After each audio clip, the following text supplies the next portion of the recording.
Morning, gamer. It is Wednesday, December 23rd, 2020. Thanks for being with us on Gaming Morning Show. Wherever you may be, we are with you for 3 hours this morning on Facebook Gaming, Twitch, YouTube, GamingMorningShow.tv. It's a pleasant Wednesday, as it is Sean. Look, it's Maiko. I am Ryan. We got This Day in Gaming History coming up. We got birthdays. Gaming Morning Show Morning Gaming News, which is going to be a lot of the first hour, I'm not going to lie, because I'm pretty excited about what Sean's got cooked up. And join us today, 8:20. We're going to play our first ever iteration of 5 questions with Wallstormer, the host of Intelligame, the creator of Intelligame on Twitch. You can find Wallstormer at intelligame.us. That's the website, twitch.tv/intelligame. We have that coming up at 8:20 a.m. Pacific time. Today, there will be sports in the show. There will be a top 10 list in the show. Who knows how far we'll go with the show.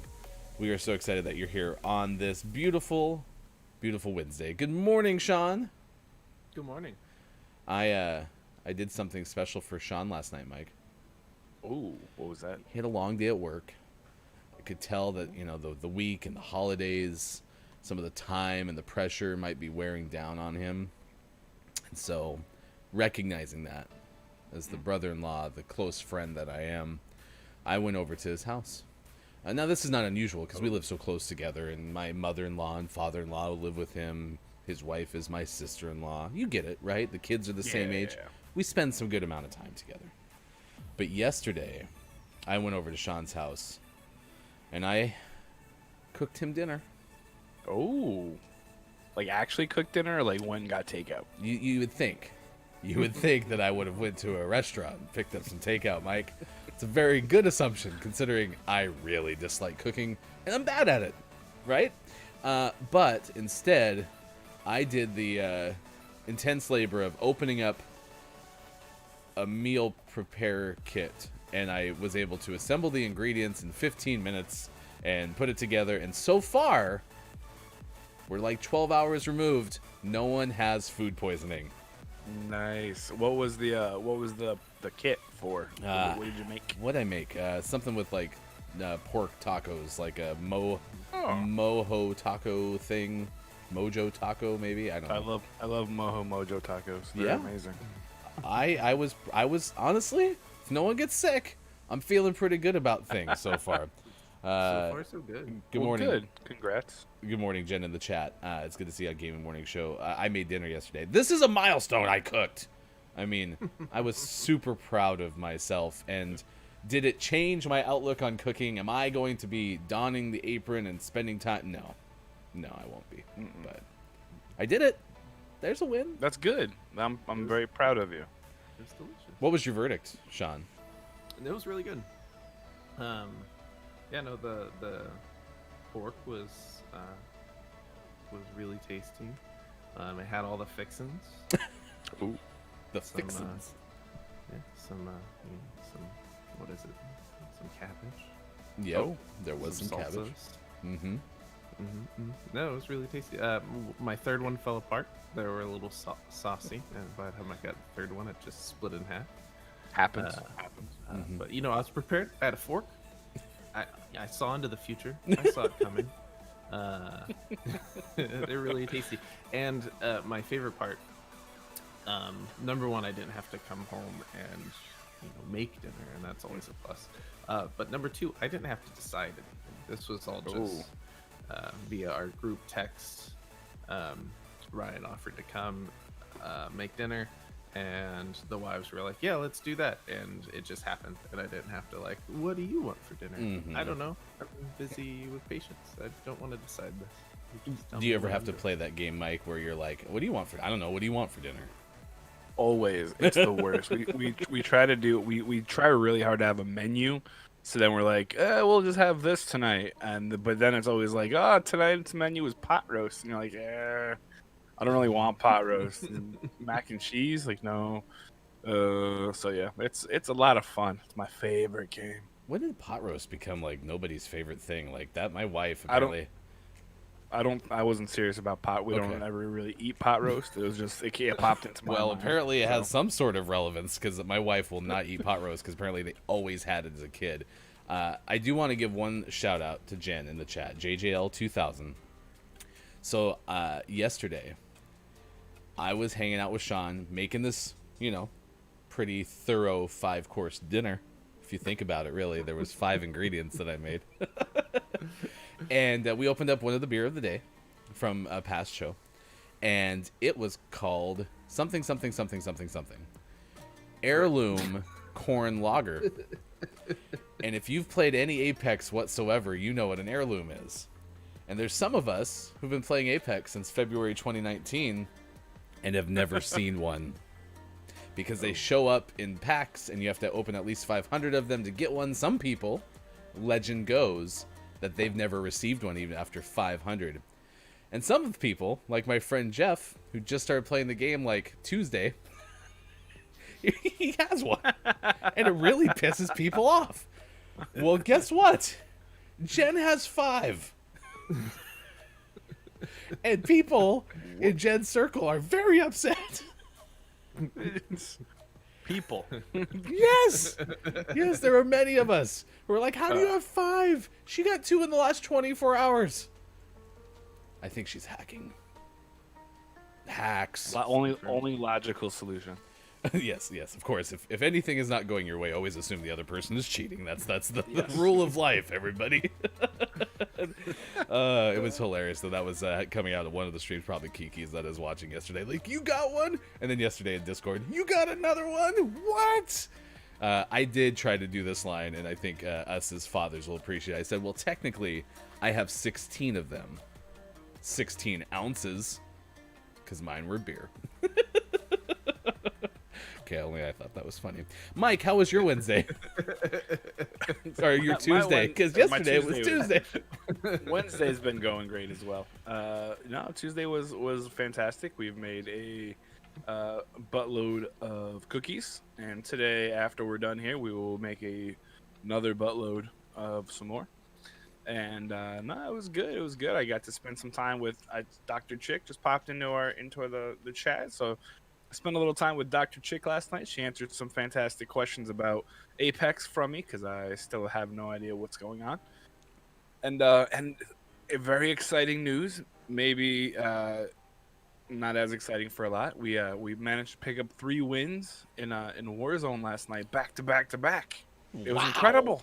Wow. We got 2 on Rebirth Island and then 1 quads. Who are It was you? nuts. What have you done with Maiko? And then, of course, I didn't stream any of it, so that's fantastic. That's the way it always works, is when it's not So on tonight, camera, while it I'm never streaming, I will finish a whopping 74th.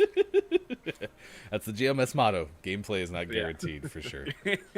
All right. That was good. We have to talk about this. It is trending on Twitter. And I was trying to save it to go straight into the morning gaming news, but we've been asked, Sean, about this at least twice in the last 12 hours about this thing. KF Console, or KFC Onsole, is trending on Twitter, and everybody is talking about this thing. It has everything that you'd want from a PS5 and Xbox Series X with one big advantage. Sean, previewing the morning gaming show, or the Gaming Morning Show morning gaming news, what is the KF console? KFC So console. it sounds like it sounds like a joke, right?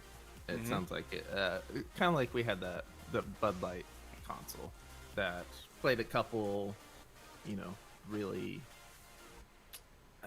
old games, low res games, not very powerful games. This one, BR ready, telepowered PC capable 4K ray tracing gameplay up to 240 frames per second. Okay, so this is a legit PC, gaming PC. Also has a chicken chamber that will keep your chicken warm as you game. That's just insane. They call It's it the fantastic. chicken chamber. That's so good. Did you guys watch like they have like a trailer for it? Have you watched this trailer? Yes. It's I don't know what to say. It's like, It's legit. After watching it, I was inspired to go like fight a bear and then eat some chicken. I mean, It has a chicken chamber. That's so it amazing. has a chicken chamber. So the BL6, which is the one that Bud Light had, it had 2 compartments for holding beer. And now KFC has literally told the console, hold my beer. There's a chicken chamber. And what's brilliant about this chicken chamber is with any console or gaming PC, cooling is an issue. Well, and which is also an issue with chicken. Go on. So cooling being an issue, one of the big conundrums with cooling any PC or console is you have all of this heat energy. It's got to go somewhere. And so what this console does is it takes that heat energy and it goes somewhere. It goes into your chicken and keeps your chicken warm, which is great. It couldn't be any better if I tried. I mean, and it's actually pretty slick looking too. Oh, it looks amazing. It's really good looking. So we put this in the chat already, and this happened to be just a tweet I found. I don't even know if this is like an official outlet or whatever. It's the Time of Esports. It looks like an outlet from India, but it says the KFC console or the KFC onsole. To use like this is the way that usually Sean does phonetics, right? If it doesn't actually have the extra consonant in there, then I have to call it the KF onsole or KFC onsole. Yeah, this name only works in text. Yes. You can't get it properly across. It's real, can play games at 4K resolution, high FPS, support RTX, but can also heat up your fried chicken. Because I mean that's what you're talking about, like the waste of the heat, right? That's kind of the same way that like regenerative braking works in like a Nissan Leaf, right? The heat from the braking recharges the battery. Yeah. Also in Formula One cars, they use the heat from braking to regenerate their battery units. That's crazy. Now, Jen, do you need sleep, or do you need a KFC console and have All of the above. I believe. have sleep and chicken while you wait? Dr. Chick saying that Dr. Chick has the Taco Bell console. I could get behind that. That should be like, I'll add that to the topic. What fast food place do you want to provide you an elite gaming experience and a way to heat up your fast food?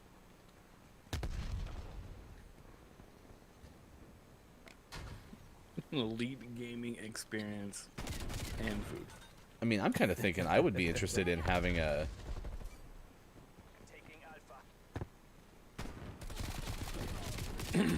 I'm kind of interested in having like a McDonald's breakfast console. Nice. Could you imagine like waking up in the morning and be like, you know what I have now?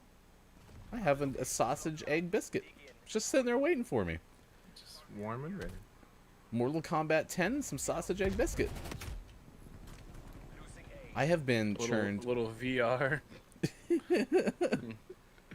I have been churned inside out twice on this map already, where like my whole body just flops on top of itself, and it's really getting annoying.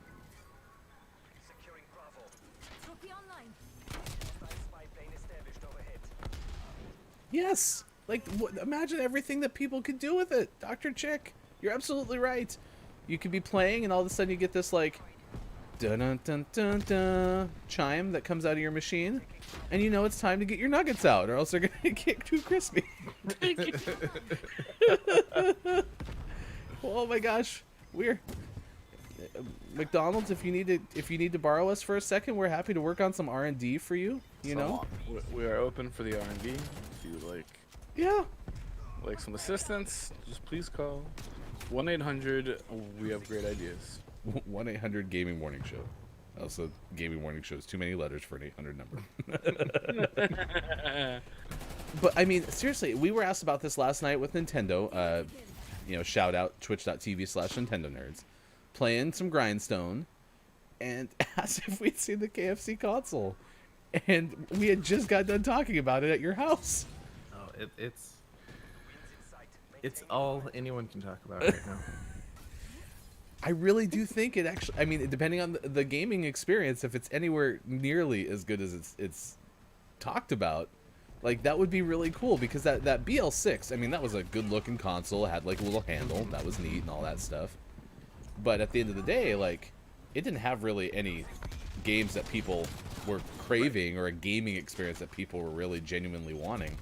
Yeah, it wasn't any game-wise. It wasn't anything we actually cared about. It was all for the function of the console itself.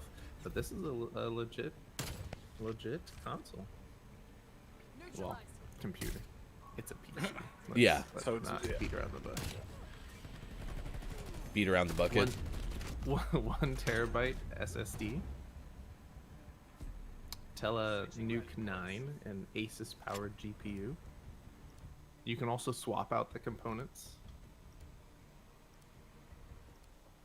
Are we my going God. to be able to find them? Are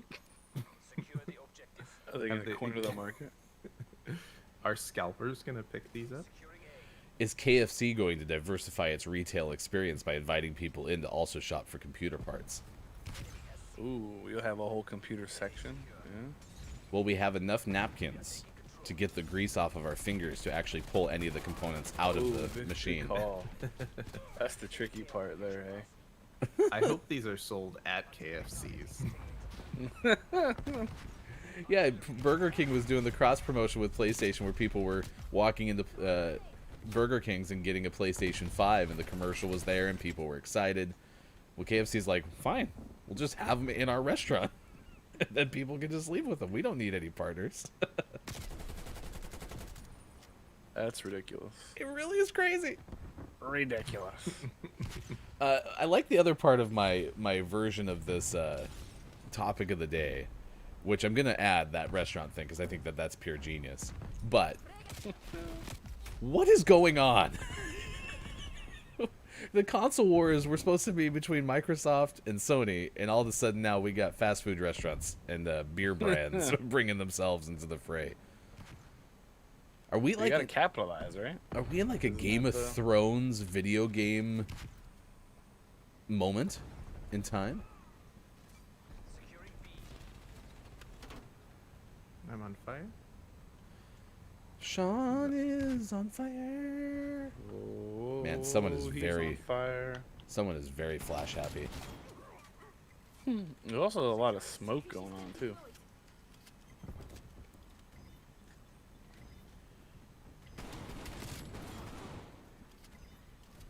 Oh, yeah, that was toast.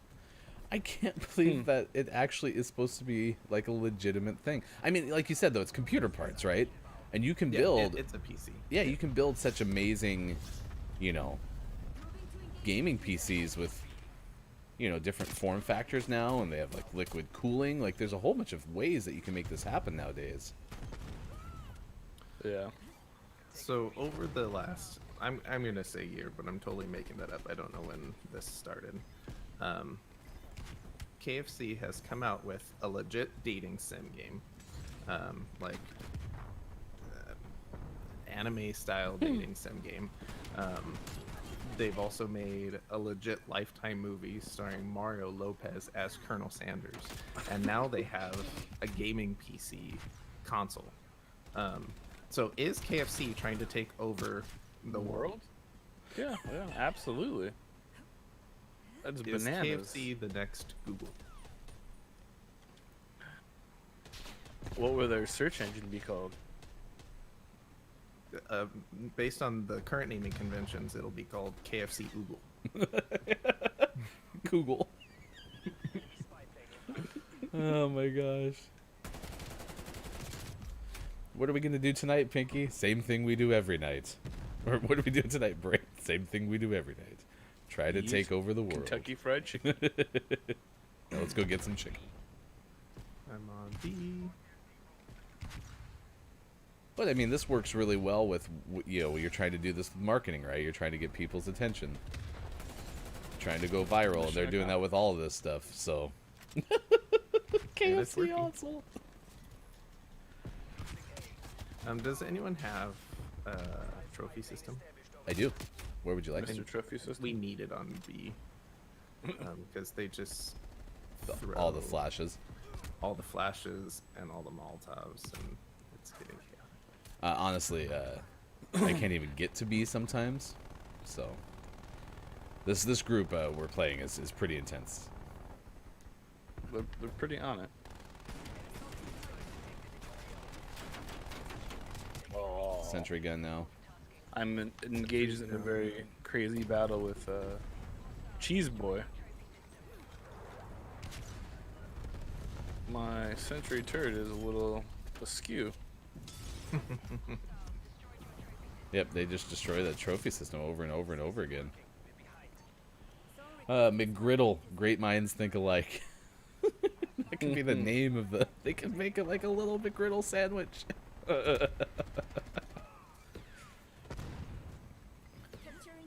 Pizza Huts could look like a Pizzone. It'd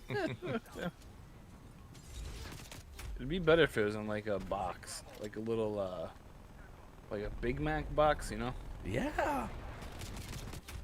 from McDonald's. Ah, break! I broke you. They broke me. Like a retro Big Mac box.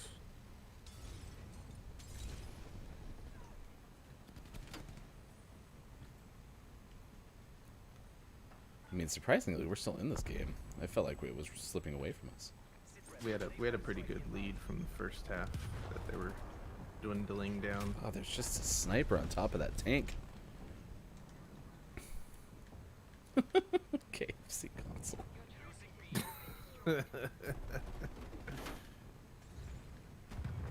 Oh, they destroyed my sentry turret. That's not kind. I've never spent much time coming toward B this direction. Yeah. Like, I feel like we're always on the seaside.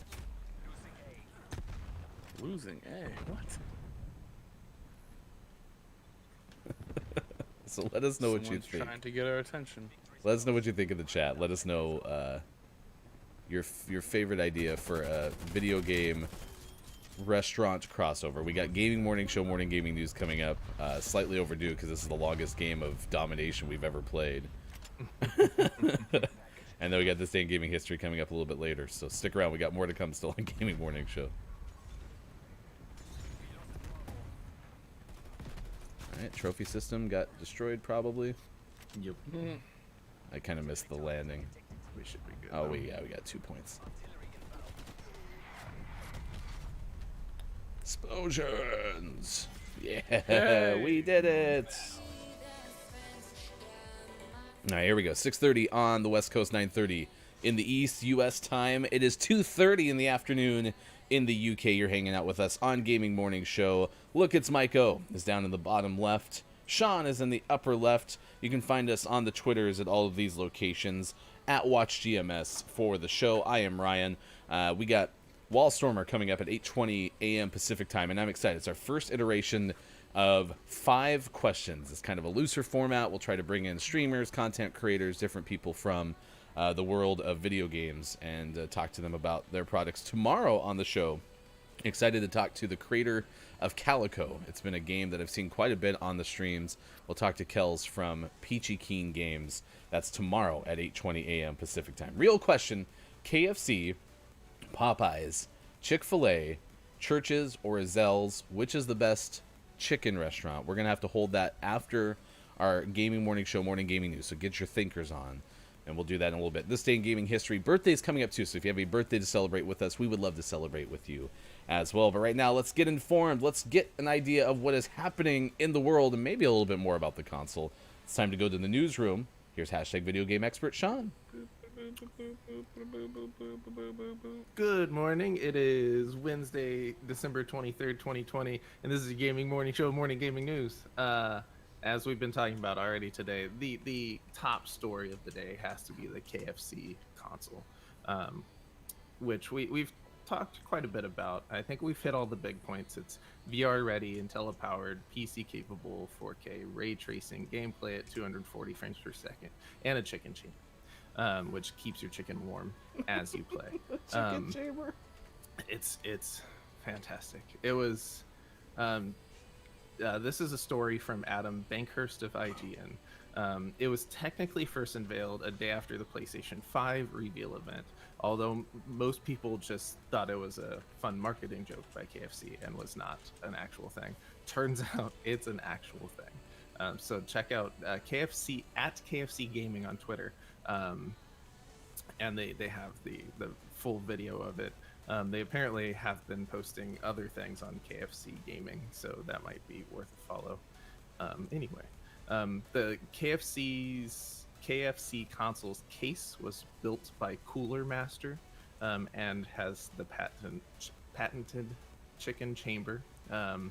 Never risk letting your chicken go cold again thanks to the patented chicken chamber. The description reads, utilizing the system's natural heat and airflow system, you can now focus on your gameplay and enjoy hot, crispy chicken between rounds.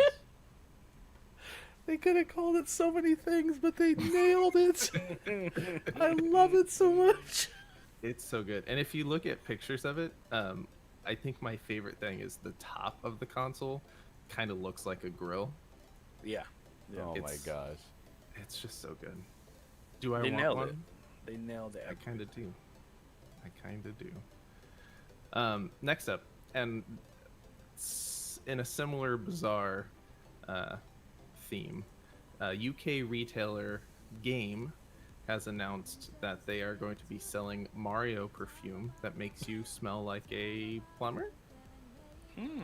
This is from Joseph Knoop of IGN. Quote, Game announced it's getting into the video game themed perfume business with 2 new unisex scents, Eau de Plumber and FPS, first person scent. According to the product description, Eau de Plumber, which is careful to avoid any actual Mario branding, features, quote, deep earthy notes of toadstool balanced with high notes of peach and daisy and mid-tones of grasslands. Okay, that's actually great. Way to incorporate legitimate like naming conventions that are scents. Oh my gosh. Yep. Kudos to you. This brand new unisex fragrance is lovingly crafted for the busy gamer on the go, significant other kidnapped by a giant reptilian tyrant, rushing from one side of town to the other with a strict time limit of 300 seconds. Eau de Plumber has you covered and brings a whole new meaning to the word toilet water. Wow, I'm gonna rush out and grab that. What are you wearing? I'm wearing toilet water. Eau de Plumber. Eau de Plumber. Yeah, so go check that out because it does. If you look at it, you're like, oh well, that's supposed to be Mario, but then you look closer and you're like, no, it doesn't actually. It's not close enough that they're gonna get in trouble. But Nintendo, being Nintendo, they'll probably sue anyway. Last news story of the day. We talked about Epic Game Store's free game yesterday. There is another free game today. I did not specifically put that in there, but check out Epic Game Store. I believe today's was Metro Redo 2033 or something like that. Nailed it. Their weird naming conventions. But probably more importantly, Steam's winter sale is up and live. Steam does a huge sale every year, so if there are any games on your wish list, now's the time to check it out. There are dozens, if not actually thousands, of games going for $10 or less. This is the write-up from Owen S. Good of Polygon. You can get things up to 75% off of their list price. Some examples that they cited in the article is Ark Survival Evolved at $9.99, which is originally $50. Age of Empires 2 Definitive Edition, half off at $9.99.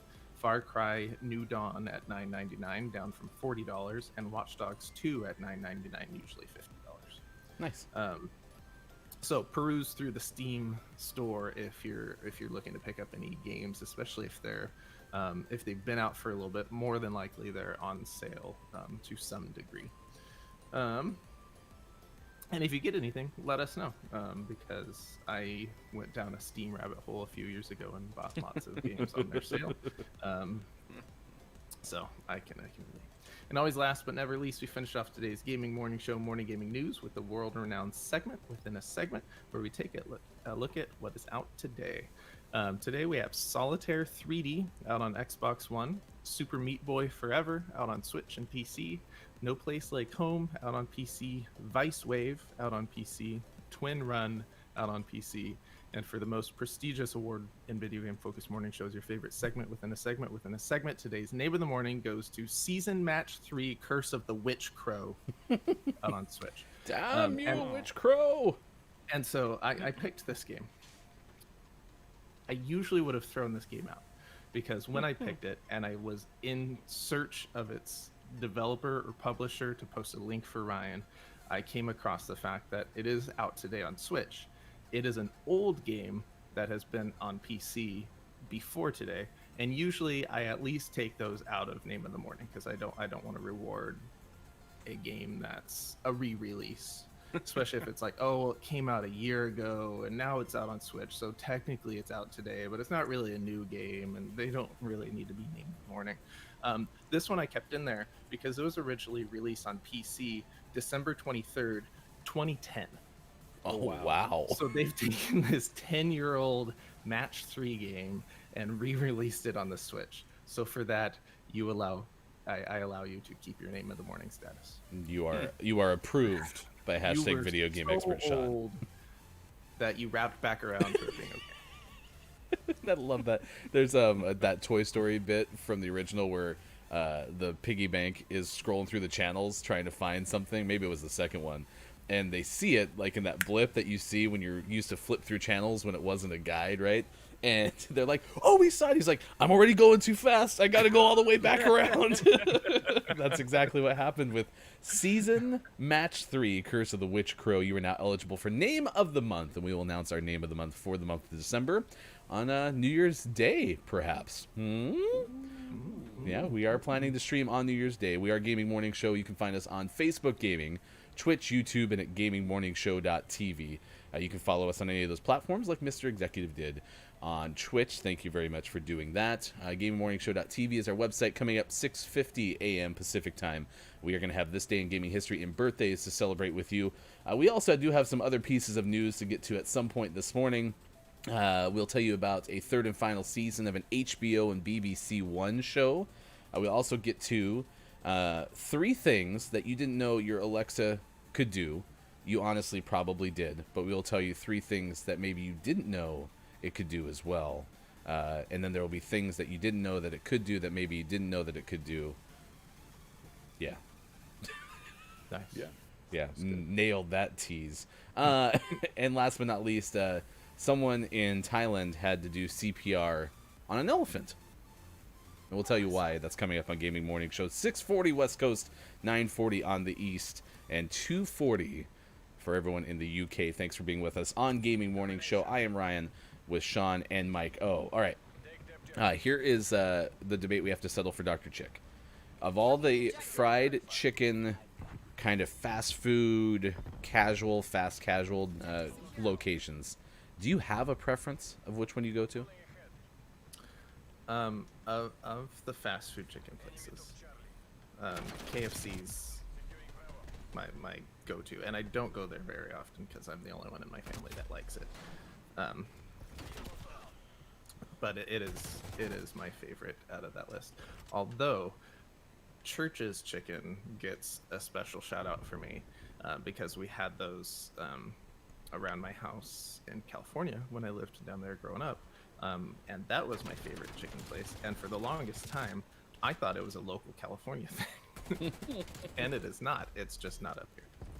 And so when we moved up here and Church's wasn't a thing, I was like, oh, it must just be in California. That's not the case. They're all over, just not in North. Do you guys have Zaxby's out there? No. Or is that a Midwest thing? I mean, I've definitely heard of it, but we don't have them down here. There's Zaxby's is by the way my favorite chicken place ahead of those other ones. It's like super high quality, which is awesome. So it's not like, and no offense to KFC, but I can't do as like so much grease. And Zaxby's definitely has a little. It's a little less greasy, and I know grease is like half the fun of it. And I'm kind of curious with the KFC console, what are they gonna do with the grease? I mean, it's not cooking the chicken; it's just keeping it warm, and it's Well, but chicken it's chamber. so filled with grease that like It's got to drip somewhere. yeah, it's gonna go somewhere. So does it add to the gaming experience? Does it like I don't know. How do you keep your fingers from not sliding off Yeah. the? Maybe that- it's all like tunes into your brain, so then you don't need any of that stuff. That was always part of the thing too. Was you play video games, but you'd have like potato chips, right? And then your fingers would start sliding off keys and things, and that's not good. Thanks for binging. No. You're welcome. No. Or your controller just gets really like grimy. Yeah, chicken is not a very gaming friendly food usually. No. This person really likes their knife. Man, B is really hard right now. Yeah, it is. Hofru did confirm we don't have any Zaxby's in the Pacific Northwest, but definitely have the commercials. So if you're looking for a chicken place that you can actually go to, Zaxby's is it. That's the downside to muddling national and regional television. Whoops, that was not what I meant to do. You didn't see that. Whoops. You know, Mistakes were made. I have a kind of a soft spot for KFC, but that doesn't necessarily mean it's actually the best chicken. That's just kind of the one that like I remember going to with my mom, and that was a place kind of like Sean just talked about where, you know, that we were the only ones in our family who actually liked going there, and so only usually went there with my mom. So I do remember it fondly because of that. But did I just get gassed? Oh, that's what that R1 L1 perk is. Okay, I got you. Oh, what the heck?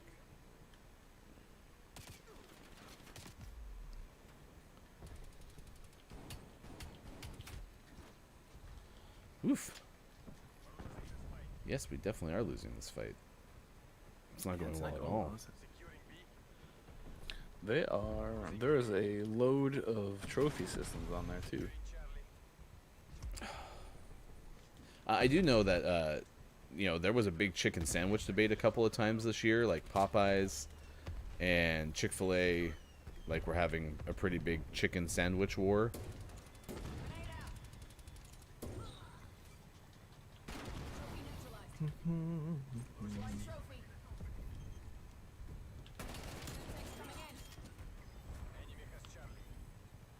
I might have a chance to get Oh, B jeez, if I, know I we can found get over everybody. here. We got it.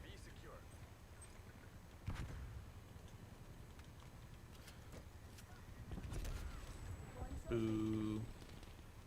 Oh, Oh. Oh, the knifer's back. missed it by that much. Yeah, so I that's a good point. I guess I don't know what they're going to do with the grease that comes from the chicken chamber. Maybe they'll have like a warm, moist towelette dispenser. You know? Because they could keep the heat using it for that too. There you go. That's the way you can clean your hands after you're done. Alright, I'm right behind you, Ryan. I think we kind of have this back now. Watch the stairs. Oh, he's gonna watch the stairs and watch the back door. Concerned that he's not actually watching the stairs anymore. Oh, good. Alright. Always like when you Keep call going the with spy the lead. plane right before halftime. You know, that's always good. Cough Brew, does Alexa know it can do it? Cough Brew asks like some of the more deeper philosophical questions on the show. It's like, is Alexa self-aware? Is How Alexa aware of its existence? Ooh, have you asked Alexa if she is self-aware? I bet Alexa will answer truthfully. And then you will cry because you'll realize there's a monster robot just waiting.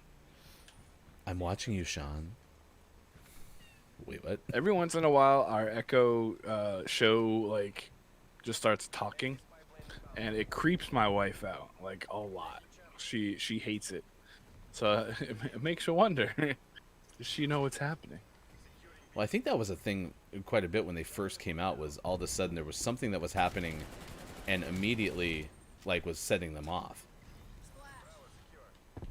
It was a certain word or certain like tone or something like that that would just set them off automatically. Yeah. I am definitely an extra crispy when it comes to the chicken. And that was the one thing that last time I had KFC was when Sean and I were watching Game Theory, right? Yeah. In the parking lot on the way to move the in-laws. That is going to kill me. Oh, I survived that. I don't know how. That's exactly what I said when I was having the chicken. It's like, oh, that's going to kill me. And yeah, I do remember eating it, and I was like, man, this is way too greasy. Like, and almost it was more skin than chicken. So I don't think I actually think I went tenders next time I went back the second time. So we had to move them twice. If you didn't know that story, we had to go twice. So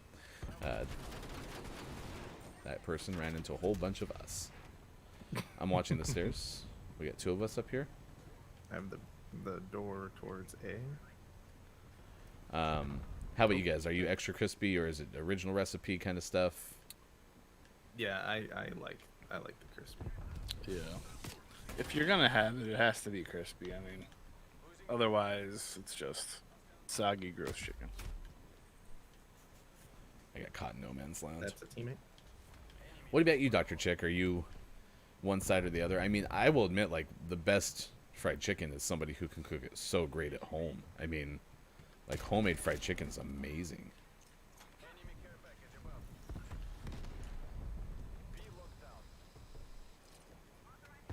I know you're not really a cook, but have you ever tried like home fried chicken? Have I ever done it? No. Yeah, well, either of you. I haven't. No, I guess I've done like fried chicken. Not like bone-in fried chicken, but I've put some batter and breading on chicken and fried it before, like chicken breast. My wife apparently makes a really good fried chicken, and she has never made it for me. That is not even okay. Yeah. What the heck? Yeah, crispy, crunchy. Oh, jeez. That's a bad person. The knife lady's on B. I think that's such a component, though. Is like, yeah, you're getting the flavor of the skin, which is really there. So, are you gonna get a KFC console, Dr. Chick? Like, we do need to have somebody we know who has one. I mean, Jen has 13,000 heirlooms. You might as well be the one that we know that has the console. What the heck? Yeah, and I haven't had Popeyes in forever. Oh, here's the one thing, though, I will say about KFC and many other places is if they have good biscuits, I'm on board. Like, biscuits are one of my top 5, if not top 3, like, foods. If you can give me a great biscuit, whether it's in biscuit sandwich form or I'm doing jam with butter or something along those lines, like, I am all about honey. Although the only complaint I have about KFC is they don't have honey. They have honey spread. And they have buttery spread. Like, nothing that KFC actually has is real butter and honey. So that's, of concern. So. Dr. Chick's still doing the Taco Bell Xbox. Was that their cross promo? Was the Taco Bell was doing the Xbox while Burger King was doing the PS5? I can't remember.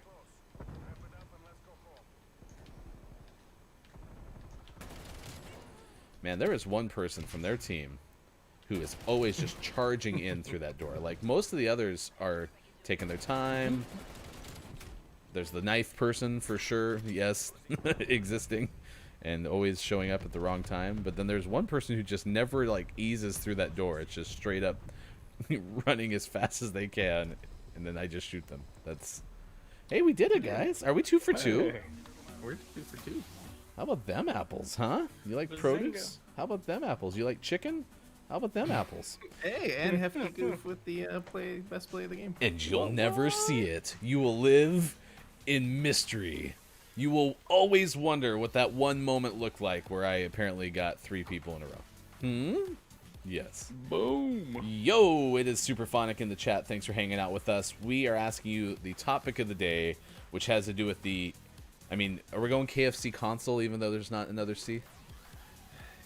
Yeah, I think you have to. Saying it without that extra C.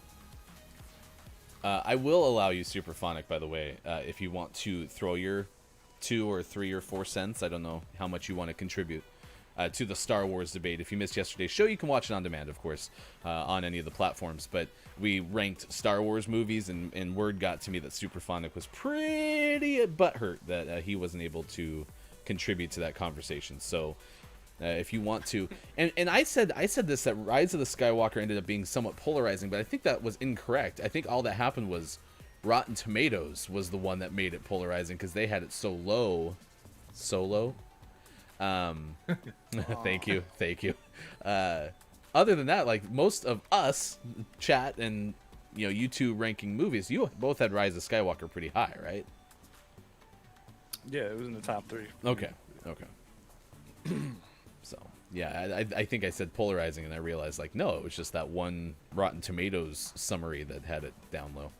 6:53 West Coast time, 9:53 on the East. Thanks for hanging out with us. It is 2:53 in the UK. Happy 23rd of December. It is Wednesday, and I forgot to bring my iPad in here, so I'm going to be a little bit slower than usual on these birthdays. I can tell you that Harry Shearer has a birthday today. 77-year-old Harry Shearer. Way to go, Harry. You made it. We can do our favorite Harry Shearer shows. You guys can go first. The one with the people. Yep. You know What they I sing the like songs? is on our website that we use for birthdays. There's just a picture of 4 old white guys, and I don't know which one he's supposed to Yep. be. I mean, there's a caption and all that, but still, yeah, it's like, oh, well, that clears it up. Fun fact: made for his feature film debut in Abbott and Costello Goes to Mars in 1953. So everyone remembers that. Susan Lucci. Are you guys Simpsons fans? Yeah, I Are you mean, fans of the Simpsons? I mean, not like okay. Like I'm you've watched I'm a it, right? supporter of the Simpsons. Well, meaning watch Principal it. Skinner, Kent Brockman, Mr. Burns, Waylon Smithers, Ned Flanders, Reverend Lovejoy, Dr. Hibbert, Lenny Leonard, Otto Mann, Rainier Wolfcastle, Scratchy, Kang, Dr. Marvin Monroe, and Judge Snyder have all been voiced by Harry Shearer. Oh yeah, now that you say that, yeah, absolutely. No, I still didn't know that, but that is a claim to fame for sure. Superphonic hitting us with Harry Shearer was in Spinal Tap, so it's a legend in my books from that. He was the drummer, wasn't he? I've never seen it. There you go. There's another one, Mike. Should we just switch the mispronunciation counter to movies that Ryan's never Ryan seen? hasn't seen it moving. Oh my gosh. Here's a Superphonics list, by the way. 546, 179, 238 from best to worst. So top are 5, 4, and 6 from the Star Wars. So like that middle generation. Oh, interesting. Isn't 4 Phantom Menace? 4's like A New Hope. Yeah. Oh. It counts episode 1, 2, 3, 4, 5, Thank 6, you. 7, 8, 9. Hi, Ryan, Star Wars novice here. Susan Lucci turned 74 today. Eddie Vedder, who just had an appearance on the Game Awards, sang the song. Do you remember what it's called? The song's actual name? I don't. Song. What song? 2008 Golden Globe for Best Original Song for a Motion Picture, Into the Wild. Have you ever seen Into the Wild? Amazing. It actually, I would recommend. I know you're not a big movie person, but I would recommend the movie. It's a book too. Yes. So if you can read, there's the book part. If you can see, you can do the movie part. So Can you read? I guess there's Braille. That's true. True. There's That's options. I actually did watch Into the Wild. Ooh. I had to Google it just now to make sure it's the movie I was thinking it was. So it really was a good movie. I had to look at the pictures to make sure it was the movie I was thinking of. So I agree with you, Superphonic. It's the one where the kid goes and he's exploring Alaska and he ends up sleeping in the van that was out there, which then that now has resulted in people going to find this van, and I think they finally had to remove it. Yep, they removed it this past spring. Yeah. Kenway the Lad, thanks for following us on Twitch. We really appreciate that. Estella Warren turns 42 today, competed as a swimmer until she was 17. Estella Warren is an actress. Super hot. Let's see. Madam C.J. Walker, an entrepreneur, historical birthday on this December 23rd from 1867 to 1990. 1919, excuse me, 1867 to 1990. Madam C.J. Walker would have had quite the run there. American entrepreneur, philanthropist, and political and social activist, recorded as the first female self-made millionaire in the Guinness. Reading's tough. First female self-made millionaire in America in the Guinness Book of World Records. Absolutely. So there you go. There.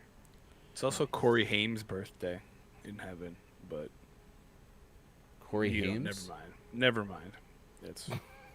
He's an actor. He's starred in a lot of really cheesy like '90s movies. Nice. He was All in of the which Lost I have Boys. seen. That's fine. Yeah, definitely saw Lost Boys. Add it to the list. I want to just start compiling a list. You should, because we did this one time That's on a a lot. sports radio show where we took someone's like top 100 movies all time, and I had seen like 14. So there you go. I guarantee you've seen my favorite movie of all time, and if you haven't, I might need to reconsider our friendship. All right, well, stand by on that. Singer Terry Weeks turns 57 today. Other birthdays out there, actor Caleb Foote from TV's The Kids Are All Right, 27. Actor Spencer Daniels from Mom is 28. And Anna Maria Perez de Tegel, Hannah Montana Camp Rock is 30 today. She's great. This day in gaming history, there was only two on this list. 1982, Victor Ali scores a world record, 80,364,995 on the Missile Command arcade game. 1982, 80 million points. Now, I will be honest with you. It sounds like a lot of points, but you know how pinball like math works, right? For all I know, Missile Command, you got to like 5 million by hitting start. I don't know. If 80 million's a lot, so I'm not trying to discount. I'm just like, I don't know how impressive that is. What was second place? And you played Missile Command? Back in the day, I remember playing it in the arcade next to the Pathmark. 1994, the Street Fighter film opens in theaters in the U.S. So wasn't that Jean-Claude? Cinematic classic right there. So good. The Street Fighter. I didn't do back-to-back movie topics. I had thought about doing it with this being the anniversary of that film because I wanted to ask, like, which is worse, Mortal Kombat or Street Fighter? By the way, there apparently is a new Mortal Kombat movie being made, so we might have a second shot at this.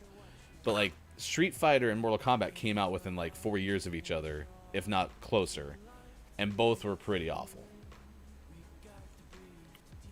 So that Missile Command arcade world record at 80.3 million stood for over 30 years. It was beaten in 2013. It took from 1982 to 2013 to beat that world record. Okay. It is a pretty crazy game. I don't remember a ton about it, but I do. Like I said, it was in the arcade next to the Pathmark, and there would be lines of people. And I don't know if it was because of that. Maybe it was because you had a whole bunch of folks trying to get to 80 bazillion points. 80 bazillion points. It was 80 million, but it's a lot of points. That was close. Man, chat's popping off. Like I said, thanks for the follow, Kenway the Lad. Thanks for hanging out with us on Gaming Morning Show and saying hi. Big props to Claire Witchbaby stopping by Gaming Morning Show. It is good to see you again as well. Claire Witchbaby has a fantastic Sims 4 community. and push to partner and all that jazz. Go and support Claire when you can, because she definitely has a very welcoming environment. It's fun. I learned a lot about Sims 4, which I haven't played Sims in forever, but also just like brings in the community. They tour builds. Like, she'll have people who have something that they worked on, and then she'll feature it and look through it. So it is really a cool place. Cool. Check it out. Claire_witchbaby for sure. And I also really like Mean Girls, and so she uses a lot of Mean Girls stuff in the office as well. So let's see. Superphonic, the answer is yes. He asked about the KFC console. Is it really going to be a thing? Oh, yeah. 1,000%. Yeah, this thing is pretty intense. Give us the Cliff's Note version. Give us the Tenders version of this. It's a gaming PC. Give us a nugget. If you need a gaming PC and you like warm chicken, it's your way to go. It's capable of 4K ray tracing, gameplay up to 240 frames per second, and the chicken chamber. It's called a chicken chamber. It's amazing. I mean, Bud Light kept your beer cold. This is a chicken chamber. The Google Superphonic, Google it and watch the trailer. Like, trailer's hot. It's intense. And I warn you though, you're gonna want to fight something after you're done. So just cool your jets. My only complaint with the KFC console is that it looks like those air fryers. It does. I can see my wife throwing some food in there by accident, thinking that she's making dinner. Oh, you're talking about like the air fryer, like that you use in the kitchen, like the standard air fryer. Yeah, it does have that kind of look for sure. Also, I hope you feel badly, Sean. You just made Dr. Chick go broke, because Dr. Chick's going to attack this Steam game sale to the fullest extent. It's fantastic. I'm surprised Steam sells any games outside of their like big winter and summer sales, because so much is on sale during that time. Man, Into the Wild has people talking. Hofbrew brought up Into the Wild. Like, wow. It's amazing. Everyone else watched that, or was it the book? I mean, I always say the movie, because honestly, probably 99.5% of the time I've only seen the movie, which shows you how few books I read, since apparently I don't watch that many movies either. So, yeah, Hofbrew's in the chat. Ken Way the Lad, are you a streamer? Let us know for sure. Spent 40 pounds in the autumn sales of on 3 Star Wars games. Probably won't play them. I'm sure that happens quite a bit, right? You buy. Well, you talked about it, Sean. You did like a stack. Yeah, I for sure have just a backlog of Steam games that I've never even installed. That, if I got motivated, I'd play through some of them. But I think that's just a game thing though, because even on like the Game Pass, I've downloaded it. I'm like, oh, this looks amazing, and I've never turned it. I mean, honest, Apex, I downloaded that, and I don't think I've turned it on yet. Yeah, you're not missing much. All right, I'm going to add an additional topic onto this. I'm just ignoring you with your Apex slander. I'm going to add this additional to the topic of the day. So KFC console, or KFC console, is trending. As good as the PS5, Xbox Series X, with one advantage? Question mark. What is going on? And I will also send you back out this picture of it so that you can check it out. But my next question is, what fast food chain needs to be a console tomorrow? So let us know in the chat. We've talked about McDonald's being able to have like a McGriddles console. That would be pretty awesome as well. We have to say goodbye to Sean, but before we do, it is what we've been doing the last several weeks because of our friend Ron. I realize I probably should make sure like this is not an ad, but we have been mentioning Corvallis Brewing Supply a whole bunch, because this is where he bought this advent calendar and gifted it over to us. It is time for the beer of the day. The beer of the day. Hey, look, it's the beer of the day. Toot toot. This is the penultimate beer of the day. You really want to use that word, didn't you? Tomorrow's going to be a sad day. Well, we've talked about what we're going to do after beer of the day is over. Do we find more beer advent calendars that count down to like January 25th? You know, everyone's favorite January day. We have from Crooked Stave of Denver, Colorado. Petite Sour Peach. Ooh. It has some lovely peaches on there. So it's a sour. Wild ale aged in oak barrels with Colorado peaches. I didn't know Colorado had peaches. Well, they have peaches. They were put in a can in a factory downtown. So you just go down there. Well, I think there was a man who did it. In fact, they have millions of them. Do you want to know who they're for? No. They're for me. It's millions of peaches. Hofbrew, hashtag beer expert Hofbrew. They make amazing beer. Palisades peaches are amazing, and they are from Colorado as well. Whoa, Superphonic. Excuse me. America makes good beer. Oh, we have some conversations on the other side. We're the craft beer capital of the world. Or something. We? The whole country? America. America. Mr. Executive, yeah, thanks for checking this out as well. Thanks for the follow on Twitch. Everyone, wave goodbye to Sean. He has to go to work and make people's days better. He will be back tomorrow and have a full show tomorrow as well, so it'll be exciting. All right, goodbye, Sean. We'll miss you. Bye, Sean. Have fun. That is Sean. I am Ryan. We'll take you the rest of the way. We have our friend Wallstormer being our first guest ever on 5 questions. A little bit more of a, I don't want to call it nonsensical, Mike, but it's a little bit less of a formal interview and a little bit more of a fun interview. So we'll do that when we come back in the 7 o'clock hour. It is already 7:08 West Coast time. It is 10:08 on the East in the U.S. If you're watching in the UK, it's 3:08 in the afternoon. Thanks for being with us on Gaming Morning Show.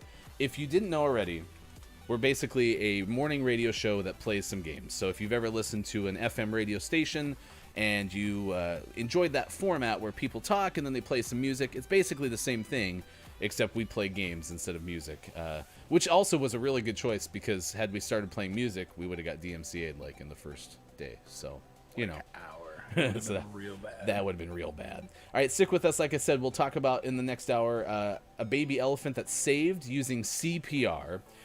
Third and final season coming up for an HBO and BBC One show, and something you might not know that your Alexa can do during the holiday season. We have that coming up.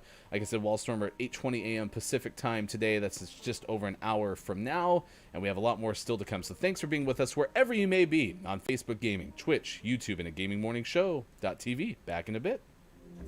I'm coming out just a little bit. Never want to quit. I'm feeling it the way it hits. It's elevated. Vision is blurry. Feel it and dizzy.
morning, gamer. It is 7:16 West Coast time. Thanks for being with us on Gaming Morning Show. I am Ryan. That is Look, it's Maiko hanging out with us as it is 10:16 on the East Coast U.S. time. In the UK, 3:16. Thanks for being with us wherever you may be. And appreciate taking the time. You can follow Look, it's Maiko on the Twitch and watch him play Monday, Wednesday, Fridays, Saturday nights. Usually a lot of Call of Duty Warzone. And yesterday off stream, he gets all the victories. So if you ever are wondering why he never wins, it's because he does that stuff off stream for you. He only shows the mortal side of him. I waste the good wins when we're just playing for funs. Not that we're not playing for fun when we're also on stream, but you know. I wasted the good surprise on you. I was in Claire Witch Baby's stream the other day, and I happened to, like, I think I've done this twice to Claire, is I walk in right at the time that she's doing something unusual. This time she was eating fast food. She had just gotten lunch, and she's putting in some chicken nuggets, right? And I want to shout that out because that was my idea for, and I think Dr. Chick was on board with me too. If you were to have a restaurant make a video game console, I'd want like a McDonald's breakfast console. That wouldn't be bad. But plus you could have like a chicken nuggets warmer. And then there'd be a chime when they were ready. Be like, I'm a bing, bing, bing, bing, bing. I like a Dunkin' Donuts console personally. Just because I'm slightly obsessed with Dunkin' Donuts, so it can make coffee, and maybe even pop out some like nice warm donuts. That's not a bad idea either. Yeah, And donuts have a pretty good shelf life too, so you wouldn't have to immediately eat them. Whereas like the chicken nuggets could get a little bit dicey. So I used to work in McDonald's. I don't eat chicken nuggets anymore. okay, so I have a question. Since you used to work Yeah. there, we have some really fun insight with you. We have someone who's worked at a very well-known fast food place, a very well-known shipping company. Look at this. Did the chimes, like all the beeping that happens in a McDonald's in the kitchen, ever start to just get to you, or do you just completely tune it out at some point? You pretty much just tune it out after a while. I think I worked there for a little over a year when I was in high school, which was like a bazillion years ago. But yeah, it's you tune a lot of that background noise out. Otherwise, you would go insane. The thing that always drove me crazy at McDonald's is, I don't know if this is like a McDonald's thing or just my psychotic boss. You had to say thank you after every time they gave you an order. They'd be like, "We need 2 Big Macs." You're like, "Thank you." Like, I hated that. Oh, that was so yes, stupid. I've seen that though. I've seen that happen in real time. It was awful. But yeah, no, I don't eat at McDonald's anymore. I see. I won't ruin it for anyone else. Oh, well, yeah, and that's the thing is you don't want to know how the sausage is made, right? You just know that when you eat it, it's delicious. I do say, It's great. Dr. Chick, that the chicken McGriddles, because it kind of has like a chicken and waffle. I mean, it's not, but it has kind of a chicken and waffles feel. That's one of my favorite things right now with McDonald's breakfast. So yeah, big fan. Yeah, Mr. Executive, we rated Mr. Executive yesterday on the recommendation of watcher of the show, Dason X. So that was fun to check out Mr. Executive stream, and you can find Mr. Executive twitch.tv/Mr. Executive. It looks like Dr. Chicken's getting some breakfast this morning. Hofbrew tuning in and out during the commute this morning. There's no McGriddle in the UK. I know that we talked about this. Like, China just debuted the McDonald's Spam and Oreos. Yeah. So different flavors, different places. What is the most popular item at McDonald's in the UK that you at least think is a UK exclusive? That'd be interesting. Are you a lefty, Mike? Me, no. Okay. No, my daughter is, but I'm a righty. I will live a long time. Got to teach the daughter how to throw a baseball or a softball. She can, actually. She has got an arm. There you go. Since she was like 3, she can chuck like a softball over the mountains. So our topic of the day, KFC console is trending as good as the PS5, Xbox Series X, but with one advantage. It has a chicken chamber. You can heat your chicken inside of it. I asked basically, what is going on? Because it's just, we had the BL6, which was Bud Light's console. This one actually, though, Sean, our video game expert, pointed out that this thing was like legitimately a console because it's basically like a computer that has a chicken chamber. yeah, that's pretty fantastic. We were asking you what favorite one would you want to have. Let's see. We just had Katsu Curry McNuggets. I mean, my wife's a big fan of curry, so. I'm posting this in the chat. We should make an emergency switch to our top 10 list today. 10 awesome McDonald's food you can only get in the UK. An emergency switch. I was going to go with 10 video game consoles that failed miserably because we have the KFC console. Can this be a bonus? Because Yeah. we can go through it real fast. Okay, I'll throw out a bonus. Yeah. We'll do that instead of sports coming up. Sound good? Oh, there you go. Did you Sounds throw that in great. our Discord? All right, so I'll use that one. So we're gonna do 10 video I'm game not consoles. a mod, so I can't put it in our Twitch. You're not a mod? No. Who runs the stream? Why isn't Mike a mod? Thank you. I See what heard did there. Thank you. That's like PTSD, man. We got that coming up. I'm gonna also give you this BBC HBO series that is heading for a third and final season.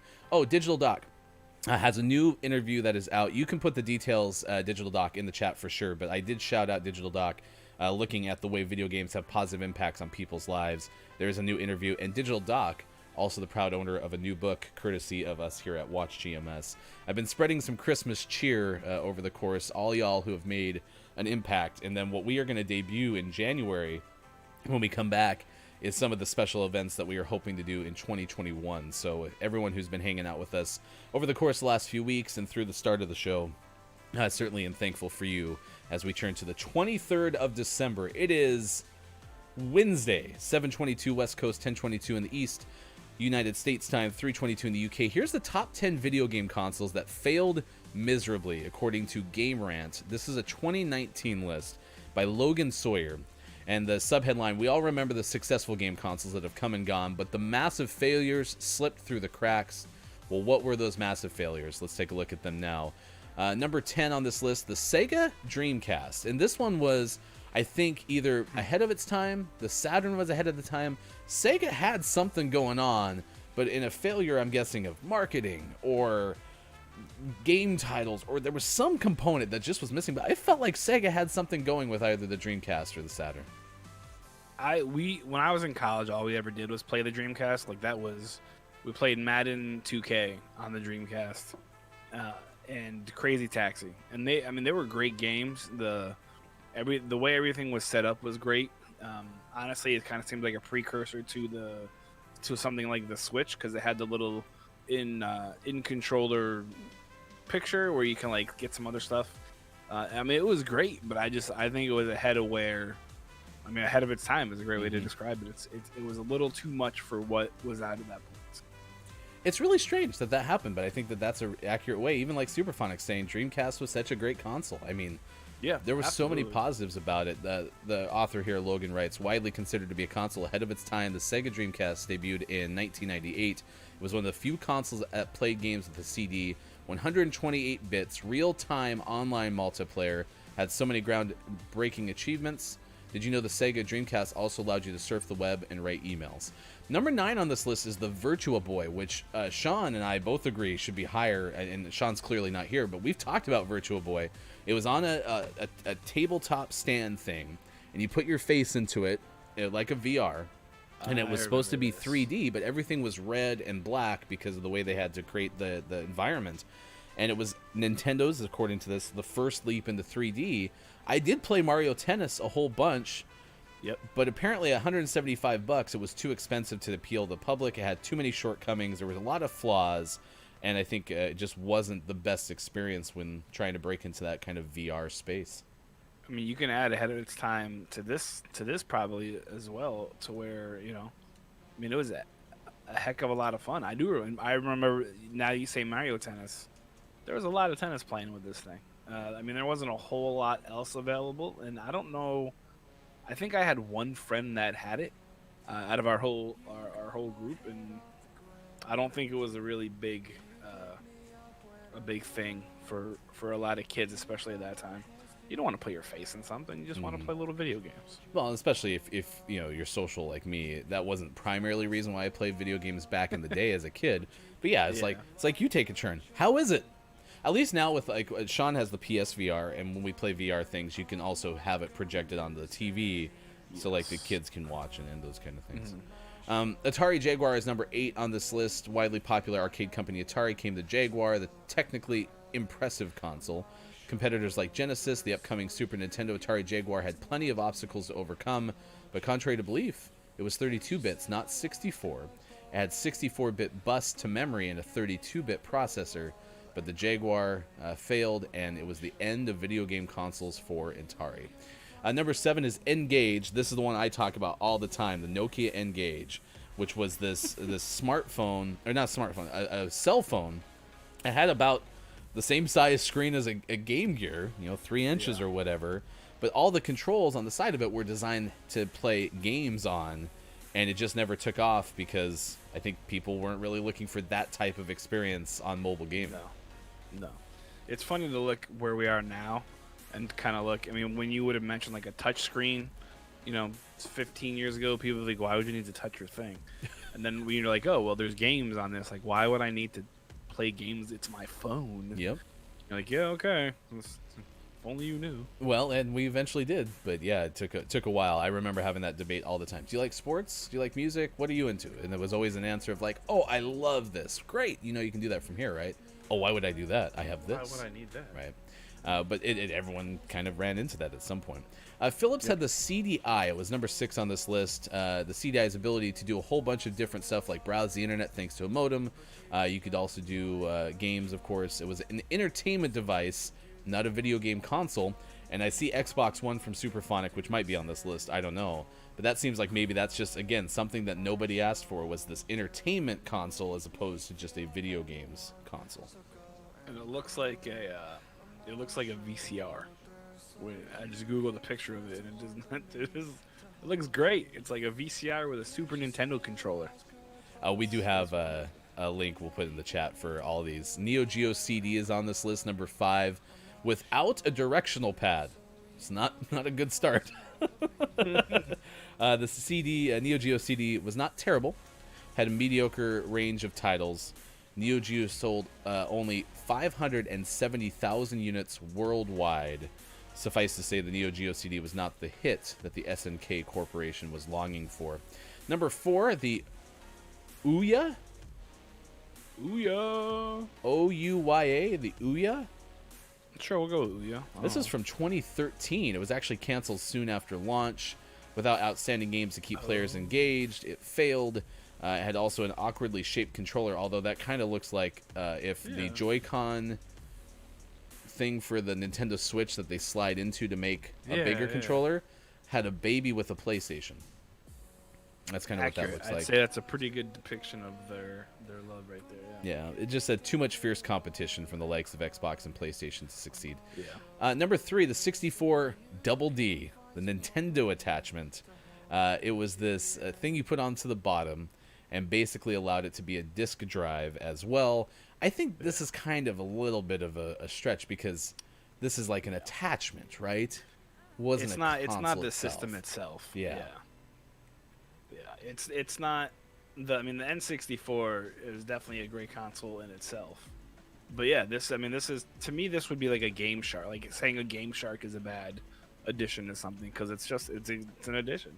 It's not the base. It doesn't make anything work better or work less. I mean, in theory, it would work better, but yeah, it doesn't take away anything from it.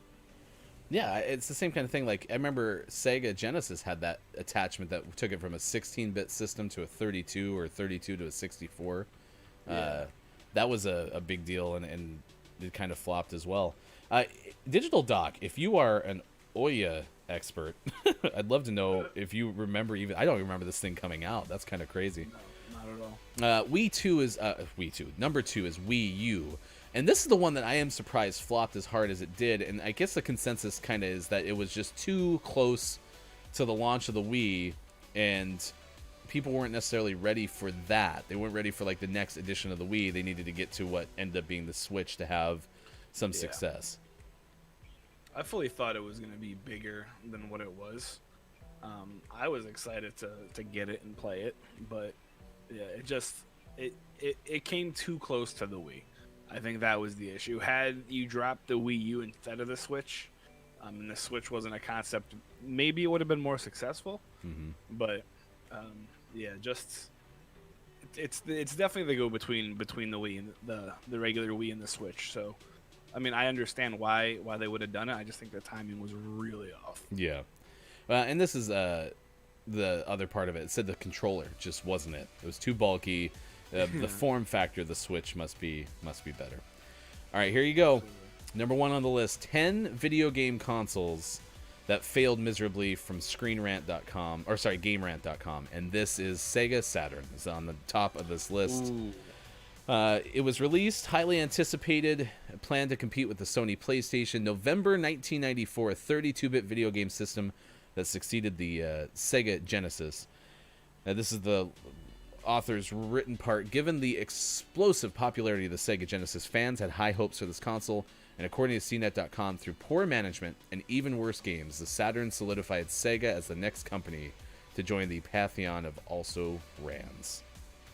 Yeah, it was. I had high hopes for this thing. I remember my friend Craig had it, and it was just. I remember I forget what video game store it was, but you'd walk in and they had like the giant display right in front of you, and I was like, whoa! And we all got really excited about it, and yeah, it just kind of fell flat. It wasn't super exciting.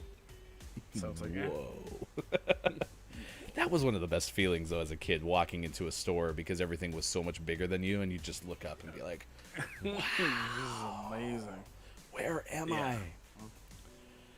Yeah, it's the only Nintendo console I didn't own, according to Superphonic. The only reason I'd get it is for Zelda HD remakes. The Wii U had a really bad initial announcement, too. Very confusing. Yeah, and that is where maybe the naming did get to people. Also makes me wonder if like there was part of it that had something to do with the fact that Nintendo had tried add-ons before. Maybe people thought it was an add-on, all things considered. Sadly, the only game-related I had after my brother moved was the Game Boy. Before that, I was the Super NES, the PlayStation, then my cousin had the N64 and the Dreamcast. I think that seems to be the consensus, was the Dreamcast was definitely something that was ahead of its time. Digital Dot Games, the Ouya, was supposed to be a way to play Android games on your TV. There was a lot of momentum behind it, but it just never picked up steam once it came out. Yeah, I never heard of that one. That's kind of crazy. Could you imagine, Mike, if a year from now we're talking about the KFC console competing with the video game market? Maybe it's up there with Switch in month-to-month sales. Say like a legitimate thing, because I'm not gonna lie.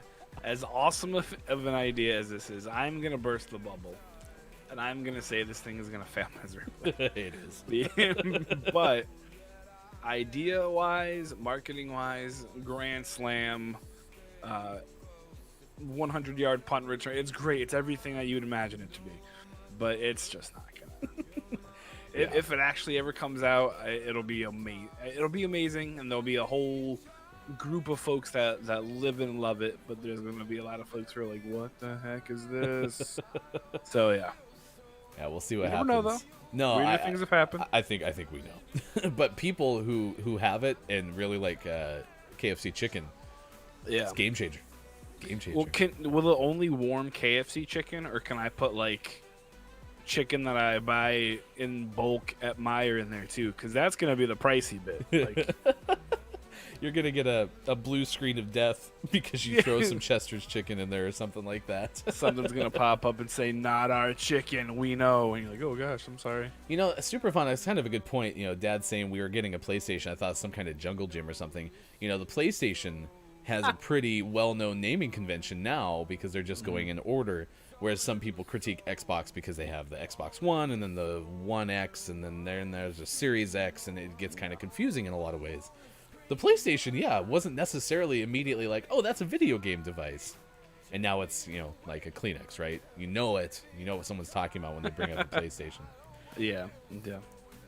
I was a PlayStation guy back in the day. I had the PS1, then I got the PS2, and then I made the switch to the 360. Why did you make that switch? Yeah, I was gonna say, why did you make that switch? I don't know. I think in my mind playing Halo sounded fun. To this day, I have never once played a Halo game. So, like I said, in my mind, I think that's what it was, but it didn't really happen. I just just made the switch. When you have the time and the money, are you going to get a Series X or a Series S? Oh, absolutely. Okay. Yeah, I've already had the conversation with the wife that we're gonna upgrade to that if it ever becomes available again before the Xbox Series like Q or whatever the next console to come out in a year is. I also did this switch to the 360. I think it was because the base 360 was about 160 pounds cheaper than the PS3. That might have been what it was. Yeah. Actually, that I might mean- have been the thing. I really like the PlayStation controller, and so that was one of the main reasons that I would never switch. The first Xbox that came out, I did not like its controller. I tried to use it. It was and too big. Yeah, it was absolutely too big. It was awkward, and yeah. And that's kind of where, it lost me. It wasn't you, it was me. Okay, your controller is great for a lot of people. It's just not compatible with me, and that's It was okay. not good. I mean, the original Xbox controller was not good. But I think since then, iterations of it. I've tried to play with the PlayStation controller now. I can't. It feels weird. Yeah, the one thing I never I don't understood know. about like the Nintendo Entertainment System's controller is how the power pad, you could never fit that into your hands. It was crazy. Yeah. Oh, I'm in a restricted area. Oh, mistakes were made. Nope. Did anyone Okay. have a power pad? I don't remember how we got ours. I think ours was That for the Nintendo, right? yeah, the thing that you ran on. Absolutely. It was a good idea. We played like My the uncle Olympics had games one. with it. Yeah. Yeah. We lived in an upstairs apartment, and my uncle bought us one, and our neighbors to the bottom really liked it. Oh, I bet they loved it. Like, man, They're we like, "You love guys all are these so footsteps we can definitely hear all the time. Had to buy the hard drive and the Wi-Fi adapter separately?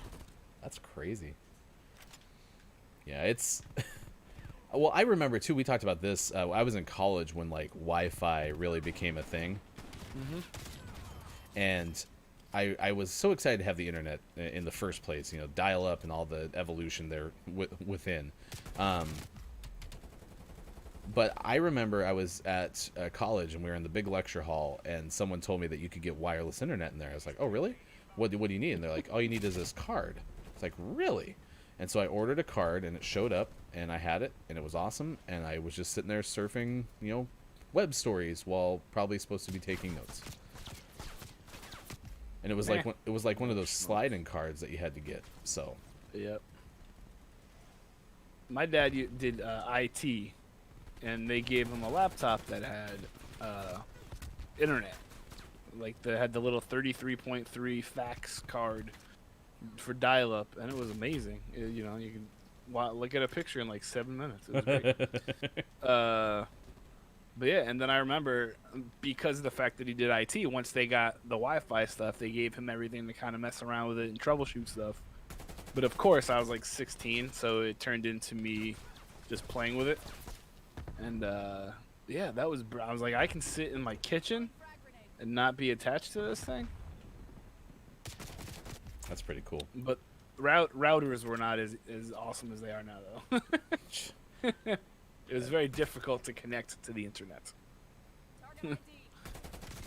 And I haven't had too much of the experience with my kids, although we do have lots of conversations about, the differences between TV nowadays and TVs back in the day, and having to, tune in at a specific time and not being able to record it so that if you missed it, you couldn't watch it back. Like, we've had those conversations, and how there's also not, there wasn't 14,000 shows available at my disposal at any given time.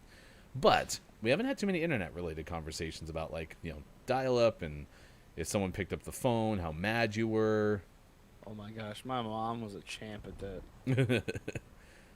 It's just about to break She had the like record. a radar. She knew exactly when I got in there and was talking to somebody. One of my other biggest memories from, like, early computing was how long it took to burn a CD. Oh my gosh. So you get all the files downloaded, you get it all set up in whatever thing you were using, and then you hit burn, and it was like, okay, I'll come back in 2.5 days, and this thing will be ready to go. Can't wait. Well, the funny thing is, I mean, you think about that, and then you think about what it was like listening to the radio, trying to record music, Onto a and then the cassette tape. DJ would always inevitably ruin it. Thanks. You know what? We try our hardest. Okay. We didn't mean to ruin your music. We were supposed to keep people informed through this medium called radio. So in I'm the middle of a so. song, you shouldn't be talking. That's called the bridge. You got to work all the way up to the first lyric. You gotta hit the mark. But mixtapes were my jam for girls, but they would always get ruined by the DJ. what about DJs with rich baritone voices?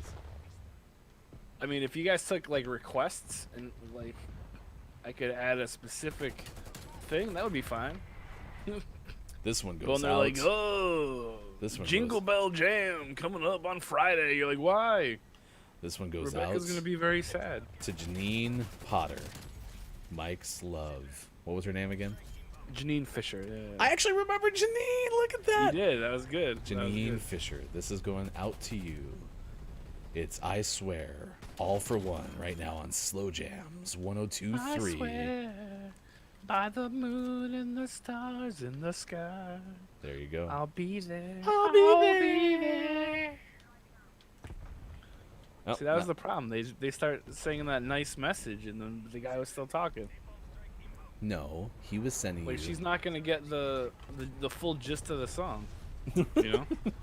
It's not like the repeat lyrics and songs, my man. Lost my original Game Boy, only source of games. So from age 7 to 13, nothing but TV until high school. I got a laptop and was back on the video game world. And that was the thing that happened to me, Dr. Chick. Is I actually quote unquote retired from gaming. I hadn't played games basically from the end of junior high until the last couple years of college, maybe. Because I was so involved with so many other things that I just never got back into video games. Whereas like through Nintendo and Super Nintendo years, and even the first PlayStation, I did have one of those. I had saved my money to get one of those. I played a lot of games. I was pretty good at them, to be honest. But I just got involved in too many other things and quit playing games. So. What was your first system? Nintendo. We got that for a holiday one year, and had Super Mario Brothers. And I remember my parents stayed up with their friends and played it until like 3 a.m. or something like that. Yeah. Never played it again. They never were interested in it after that. It was just that one night of Super Mario Brothers, and called it a wrap on the video games. My dad did play Jack Nicklaus Golf with me for a little bit, and that was about it. So. My dad and uncle would play Tetris for hours. Yes. On the actual system or like a Game Boy? On the actual system. Yeah.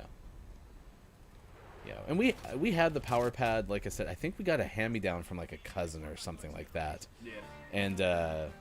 And we played the Olympic game, and what you did on the Olympic game when it was like a long jump or something is you'd run really fast on the pad, and then you'd hop off, and then right before the person was set to land, you'd hop back on, and you'd get really long jumps, which was good for the long jump event. We set some world records that day. I found Indy's N64 from my friend. I fell in love with Zelda, Mario, Smash Brothers, Mario Kart, GoldenEye, and then I saved up my allowance for months to buy one. I was kind of fortunate. My best friend always seemed to get the newest console pretty early on, and so I had both an opportunity to play them if I couldn't get them, and B, a chance to see if I even wanted to get one if if it was worth it. One of the games I do remember playing with him on his N64, we played a lot of like the WWF games. WCW, WWE. Like No Mercy, Yeah. There was whoever made those games, I really thought they were fairly intuitive and fun. And I was only interested in wrestling kind of like for 2 years. I had like a 2-year window in there. So, and let's look. It's Mike O. You can follow him on Twitter through the MNF podcast. Season 3 of that podcast coming up in January. I am Ryan, and you can follow our show, Watch GMS, on Twitter. We are about 40 minutes away from having our first ever 5 questions session on the show, something that I hope will be a lot of fun. I used to be in sports talk radio, and I was never good because a lot of sports talk radio is very solo, and that's a big reason we're doing the show with hopefully as many as 4 co-hosts at a time, because if it's just me, we're gonna have a bad time. Can't do it for 3 hours. But I will say that we did this fun thing called the Goof Off, because my show was called Goofing Around, and we would do this kind of 5 questions format. You'd bring someone in, you do the full interview, and then you'd say, hey, can you stick around and do the Goof Off? And it was about 5 questions of, I thought, pretty hilarious stuff, maybe some nonsensical stuff. And so that's what we're going to do with the 5 questions format. We're going to bring Wallstormer in here from IntelliGame at 8:20 Pacific time. We're going to ask some fun questions and have a good time coming up in just a little bit on Gaming Morning Show. And then Mike here has a top 10 list for us here in just a second as well, because our topic of the day is the KFC console. It is out, it is real, and it is spectacular. We're going to tell Where you do you about... think that's going to rank on the list of top 10 flops? It might not register. I mean, it's so hard to not discount it as a promotional thing, right? Because the BL6 was definitely a promotional thing to raise money for charity. Yeah. But, Sean talked about this. KFC is just doing some widespread marketing here with the Mario Lopez Lifetime movie, and then he had another example of something they were doing the other day. I don't know what it was. They're all over the rest. I don't know if it's been a minute, but for like 4 or 5 years, they would do them and the WWE kind of had a thing where they'd have like Colonel Sanders wrestle dressed as one of the guys would dress as him. So yeah, no, they're getting a good name out there. I did want to give close that shout out to Digital Games. A new link for the interview posted in the chat. And of course, I have links disabled. But I did send you to the Twitch channel, which you can get from there to the YouTube channel. It's a VR art program that's used to improve doctor-patient communication. It could use a little love in the views department, so any shares are so appreciated. And as you know, everything algorithmic, right? Anyone who can take a look at that. But that's Digital.Games on Twitch and, of course, through the YouTubes and such. I will keep sharing those things as we go along. I said I cooked yesterday. I don't want to talk about that because I need to get to some of these stories. His Dark Materials has been renewed for a 3rd and final season on HBO and BBC One. This is according to The Wrap.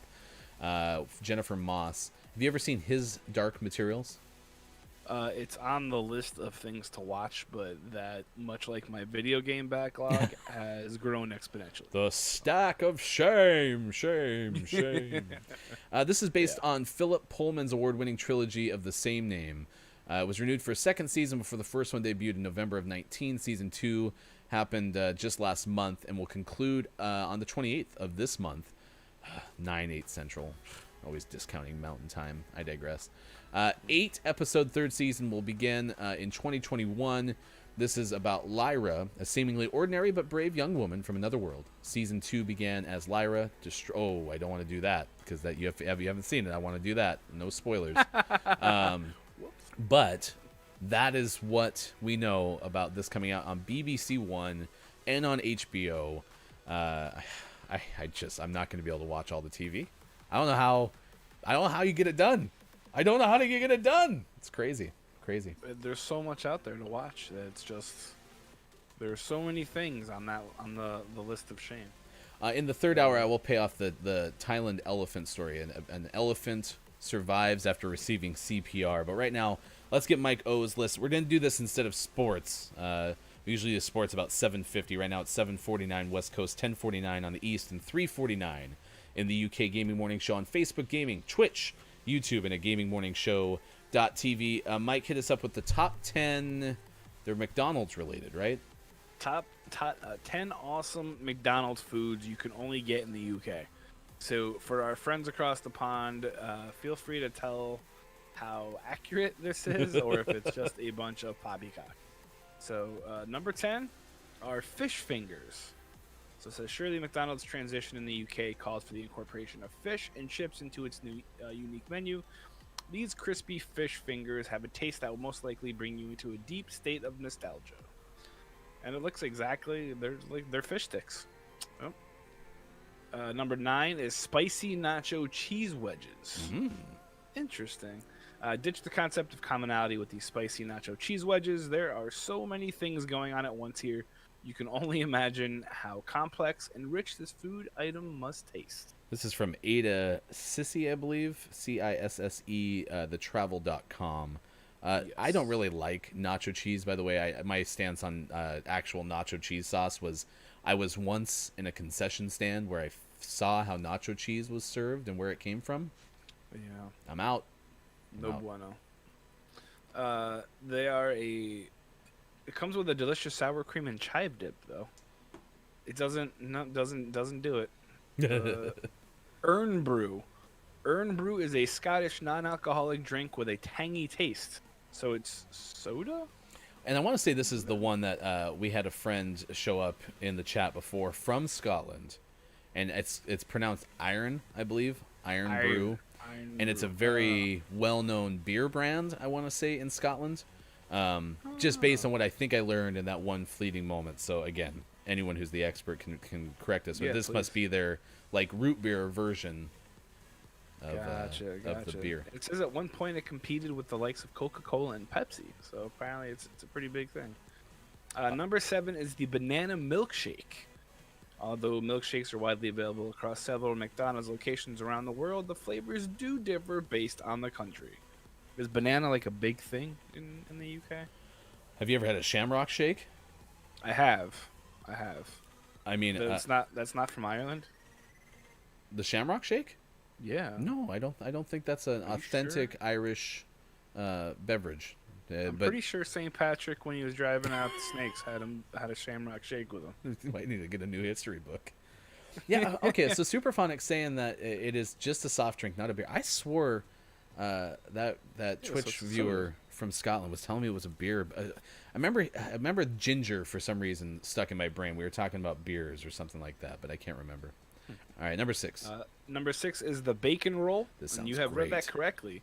The sandwich is indubitably made for lovers of bacon and longtime connoisseurs. This menu option delivers a personal take on the iconic British bacon buddy. Nestled between thick white bread, you will find a generous amount of bacon and a dash of brown sauce, or simply ketchup. What's I'll brown take that. sauce? I think it's like a gravy kind of a thing. Maybe I'm wrong, but I think that's like in shepherd's pie. Oh, Put a okay. brown Okay. sauce. Of course, Superphonic or anyone else out there, feel free to correct me because I am not from the UK. Number 5 is the cheesy bacon flatbread. Okay. The cheesy bacon flatbread, much like the bacon roll, is yet another British delicacy that finds its way into the UK McDonald's menu. I have heard of this before. I used to work in camping, and we had a lot of British folks and folks from the UK coming through, and this was something that I have heard before. You worked in camping? For 15 years. I was a camp director. Okay, that's what I was wondering. I was like, did you work at like a REI, like a gear store or something like that? No, gotcha. I ran summer camps. Okay. It was exciting. It's a thinner version of the McGriddle, which also includes similar ingredients. All right, I'm excited about number 4 because this is in the dessert realm. So This is at a McDonald's, huh? So this is a chocolatey donut. McCafe also offers a series of unique options across the globe. The UK benefits from the chocolatey donut in their McCafes. Moreover, I'm so sorry, guys. Dunkin' Donuts is unfortunately not an option for Brits to enjoy. So luckily they have this delicious treat at the fast food restaurant. I am so sorry. If you guys ever come to America, call me, and I will hook you up with Dunkin' Donuts. Superphonic, here's the thing for me with fast food. I don't do burgers at fast food. I've never had a Whopper or a Wendy's, triple bacon cheeseburger, nor have I had a Big Mac. Even Big there a Mac reason? without this, something about burgers at fast food joints just don't register with me. Now I'll do chicken, which is probably even odder in a lot of ways. But yeah, I just have never been interested in burgers. It also, I think, too, is I'm so anti-sauce that they're always prone to come with the ketchup and the mustard because of autopilot, right? You can say, hey, I want the quarter pounder with cheese, no sauce, right? And they'll still show up, and then I have to go back through the drive-through.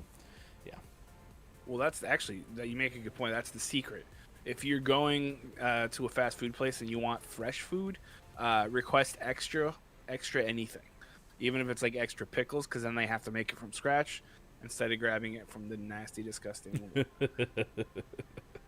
Number 3 on this list is the Chicken Legend. Some say it is made of chicken. Some say you can find it in the KFC console. The legend of the night. The UK definitely knows how to take a chicken sandwich to the next level. I did not know that. This crispy sandwich consists of a wheat roll housing a chunky piece of crispy chicken topped with a spread of barbecue sauce along with regular or spicy mayo. It's like a deluxe version of the McChicken. All right, cool. I can buy that. Smart. I like that advice. I mean, this is what's good about having an inside agent, somebody who can tell us all the secrets. So I've had a lot of jobs. I'm a man who's had a lot of jobs but no career, so it's great. Number 2 is the spicy vegetable deluxe. okay. Vegetarian and vegan friendly options have begun to make their way into a lot of food. Their inclusion. Oh, so this is like the Impossible Burger. Gotcha. And this is a list from Spicy vegetable 2019, deluxe. so that makes sense. Yes. So they were ahead of their time. It's a meatless burger made of chickpea seasoned to perfection with cilantro and cumin. On top of this nourishing body is some sweet chili sauce. Therefore, you can still enjoy a meat-free option without losing the spicy component. Again, so much of the burger comes down to sauces for so many. So I just can't relate because the sauce. I've never had a sauce, and I was like, this was better because of the sauce. So you have everything dry? Mostly, yeah. Yeah, like yesterday, so here was part of the other reason we're doing the meal kits. I cooked yesterday, if you missed the top of the show. That is a big deal for me. And yes, it was from a meal kit. And all I really had to do was open things up and put them in pans and then assemble That's them. still work. But it's still something, right? And Yeah, I can't absolutely. stand cooking. Nothing about it is fun for me. I think Dr. Chick and I see eye to eye in that regard. But because of the meal kits, I'm also going to try to make sure that I eat stuff the way that it's, described. And this had like a mojo sauce or something on it. It had like cumin and things like that in it. And I put it on there and I ate it, and all that happened was a whole bunch of liquid dripped from the back of the taco. So But that's like half of the fun, because then you like. it's gross, and then you have to get napkins, and I don't like sauces. You What's number 1? okay? Number 1 is the McMore. Although this famous option is not exactly in the UK, it is right next door in the Republic of Ireland. What There's the gonna be hell? some You pissed can't off have a people list. Yeah, you can't have a list about the UK and then be like, oh yeah, we're just gonna throw in Ireland. Come on, thetravel.com. The country has benefited from a limited edition McDonald's Irish burger a couple of years ago called the McMore Burger. The latter was marketed as the Irish version of a Big Mac, which is apparently what McMore means in the Republic's official language of Gaelic. So it is a Irish Big Mac. Also, what St. Patrick used to throw at those snakes that made them leave Ireland.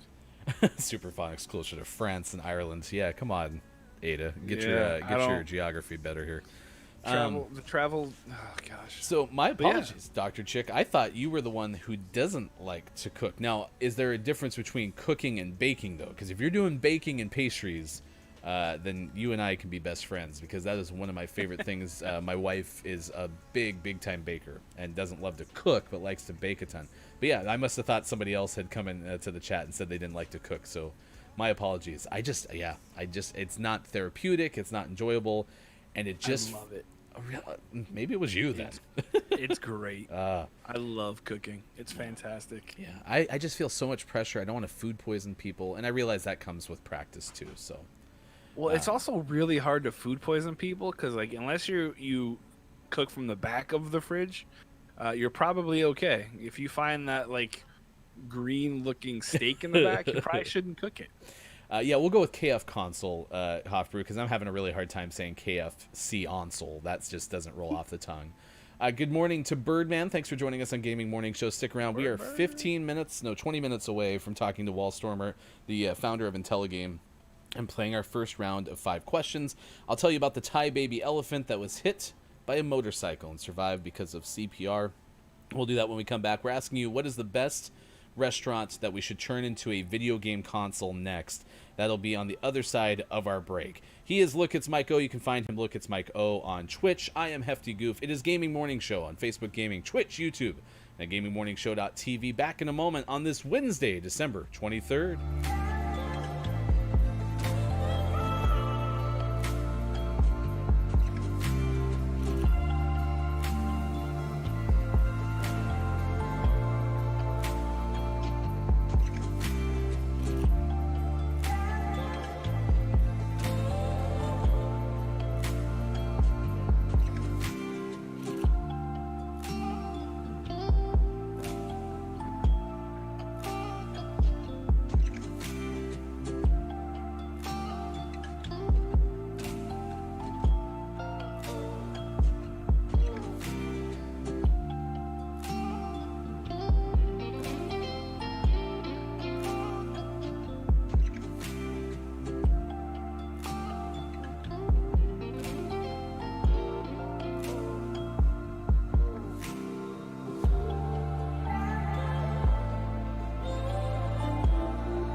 Morning, gamer. It is Wednesday, December 23rd, 2020. Thanks for being with us on Gaming Morning Show, wherever you may be. Facebook Gaming, Twitch, YouTube, and at gamingmorningshow.tv. I am Ryan. Look, it's Mike O hanging out with us as he has been for the last several weeks. You can find Mike O on Twitter, MNF Pod, which is the Monsters and Friends podcast, Season 3 coming up in January. We got Wallstormer from IntelliGame as our guest, the first guest to play 5 questions coming up at 8:20 a.m. Pacific time. That's about 15 minutes from now. It's 8:06, 11:06 on the East Coast, and 4:06 over in the UK. We've been asking you about the KFC console, the KF console, the KF console, the KFC console. I don't know how to say it, but it's going to have a chicken chamber, and that's all you need to know. There's your Cliff Notes version.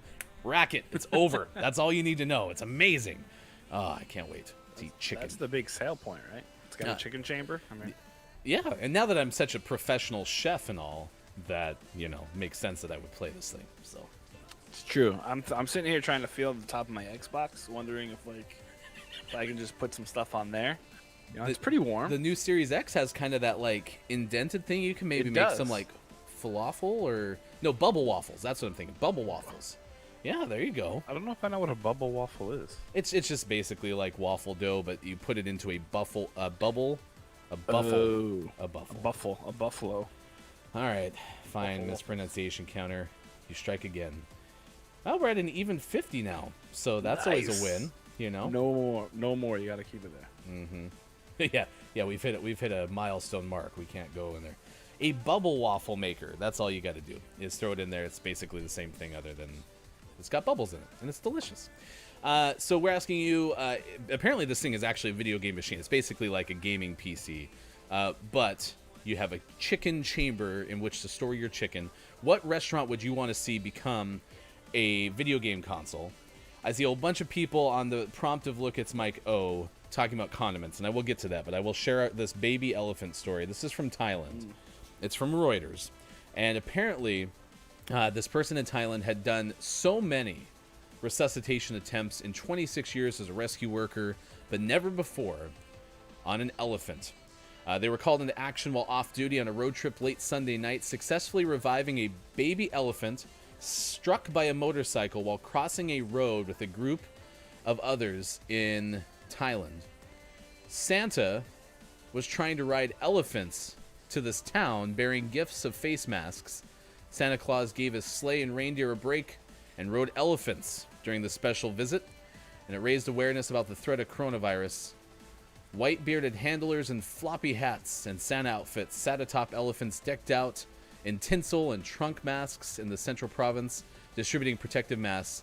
Motorcyclists and drivers were passing by, and apparently one struck one of the elephants, and this rescue worker had to perform CPR on the baby elephant and saved its life.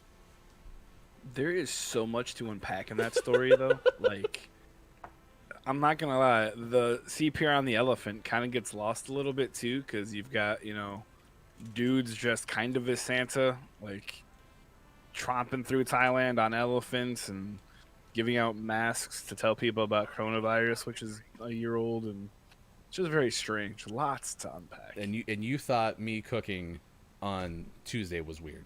Apparently, people were doing a whole bunch of other stuff as well. Yeah. Good morning, Chrissy and chat. Birdman, I said hi to you already. Dr. Chick is still here. Culty Vibes makes an appearance as well. Culty's saying if they don't have the new KFC console in Chopped, he will rage. So many possibilities. That's like a cooking show, you know, masterpiece. itself, It's like, yeah, yeah. seriously. While playing a round of multiplayer in Call of Duty, you also must make us a dish. But keep it warm in this game console. All right. The reality is, yes, I do not like condiments, and so some people are answering your question about favorite condiment: honey mustard and ranch. Mm-hmm. You said Chipotle ranch is something you were just introduced to. Yeah, it's amazing. I'm a hot sauce guy personally, so I put hot sauce on everything. So much to the point my kids like kind of mock it. They're like, "Oh, is there hot sauce on that now?" And you're like, "Well, yeah, because it's delicious." I do that with pepper. I put a lot of pepper on my food. But it just makes it so much better. But yeah, the Chipotle Ranch is holy wow. Honey mustard and Big Mac sauce coming in from Birdman. Cholula hot sauce, so you and Chrissy might have some similarities there. Cholula hot sauce is pretty wonderful. The campfire It's sauce from also Red very Robin is what's up as well. That coming in from Culty. Do you have Red Robin in the Midwest? Oh, absolutely. Yeah. I love Red Robin. Their whiskey was the Whiskey River wrap is like one of my favorites. Yep. That's a So good much so I learned to make it at home. All right, we got our 5-question segment coming up after this. Big Mac sauce, like getting a lot of favor from the crowd.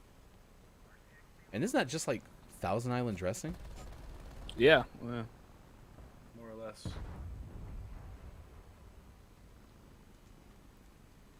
But it's fairly easy to make at home too. So I have a confession. I've never played Miami in Team Deathmatch, and this is not Really? as much fun of a map as It is not. for team or for domination. It's a great map, but Oh, it is fantastic. yeah, it's not as Why am much I fun. Oh, there's someone just hanging in the balcony, like playing domination. Well, yeah, it's super. Like you can camp really good for domination, but it gets like it exponentially worse for this. Have you played it on Dom, Birdman? Because I really like this map for Dom. It's got different like levels. You can go high, you can go low, you can swing around corners, you can find spots, you can run. I think it's got great balance in domination, but for TDM, it feels like it's almost too big. There's also a lot of hidey holes. So twice now I've been killed running into a room when there's a person literally in a corner. So it's like, okay. Birdman, still hate it. Don't care what you have to say. Fair, fair. We are not huge fans of Cold War. We will play it, but Warzone is still my sweet baby. Oh, and hey, we've had a lot more interest in zombies. Someone in Kiki Lowe's stream yesterday, shout out Kiki Lowe, saying, I would play this game, but I don't have anyone to play zombies with. And I was like, hello? Yeah, Nice to meet you. I think it was Real AJ was saying that. I'd very much like. Well, I don't think I've played zombies at all yet. I definitely need to give it a run.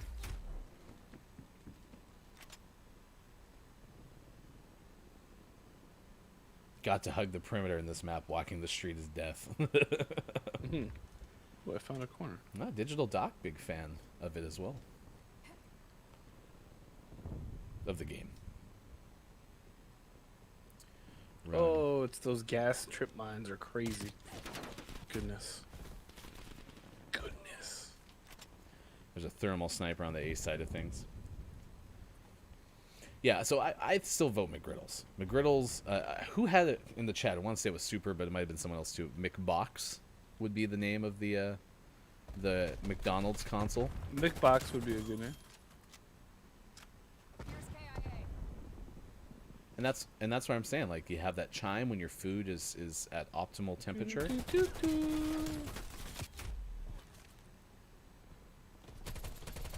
dude's still just chilling in that room.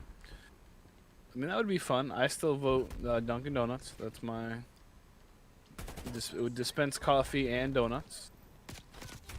Hey, a console that could also be a coffee maker. On board. That's a good idea. Like too. Sean said, I mean, the heat thing has always been an issue, right? So why not use it? Use it for good instead of evil.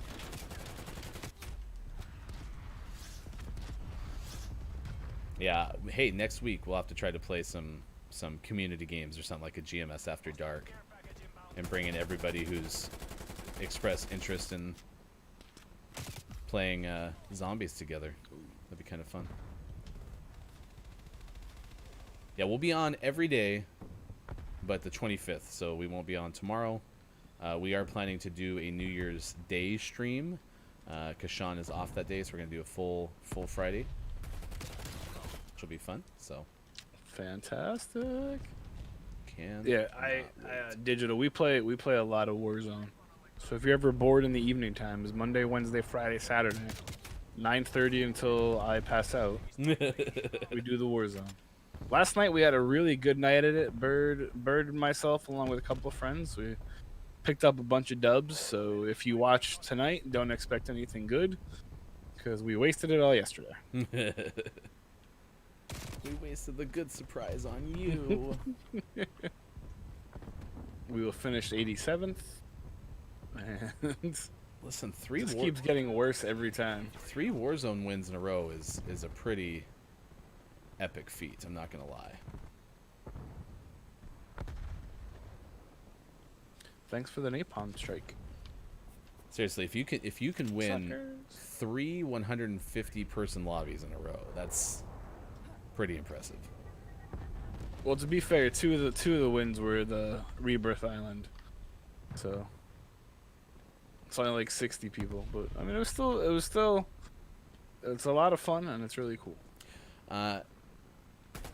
We also want to pass along best of situations. Hope everyone who is going to be celebrating the holidays over the course of the next couple weeks be safe, of course. Hope you get to see people or at least stay connected via FaceTime. I know there's lockdowns in London and many people aren't traveling, because of issues with the coronavirus. So, just make the best of it. And we certainly appreciate y'all kind of giving us a little extra outlet to talk to people on Gaming Morning Show the last couple of months. It's been super fun. And we're looking forward to 2021. Like I said, we'll work on getting some information out to you about what we got ahead. One thing that I'm super looking forward to is when we can do fun events. Like yesterday, I sat in on Copia's Santa's Merry Marble Mania. I actually think I won one of the races. That was very fun. It was good. It was good. Yeah, Copia did a great job hosting everybody, and man, that you shoot at a sentry gun, it shoots right back. Ooh, maybe some imposter, some Among Us. That would be fun. I have yet to play Among Us, so I would very much be down. Apparently next year it's coming to the Xbox console, so that'll be cool. Oh, that's another sentry gun. Oh, a Granada. A chicken chamber. I still can't get over this. So funny. So funny. I would like to know who thought of it, if I'm honest. And I really hope that intern got like a pay bump, If it was an because intern it that came was out a of chicken college chamber. kid. It was totally an intern college kid. It would be great, a chicken chamber, and someone was like, yes, yes.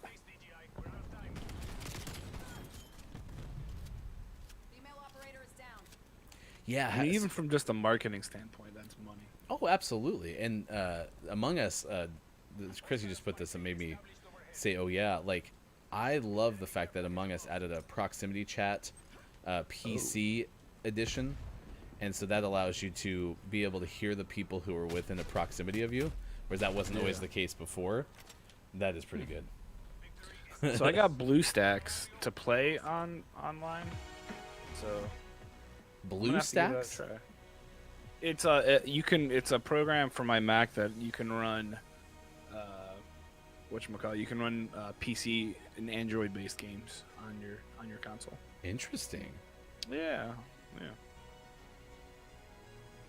Ooh, Right. Digital has never played Among Us.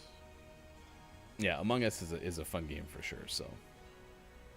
All right, looking around, we should be moments away from Wallstormer joining us on Gaming Morning Show. I'll let you know when I see him pop into the Discord channel, and then we can talk to him, play some 5 questions for the first time on the show. It is 8:20 on the West Coast, 11:20 on the East Coast. Thanks for being with us on Gaming Morning Show.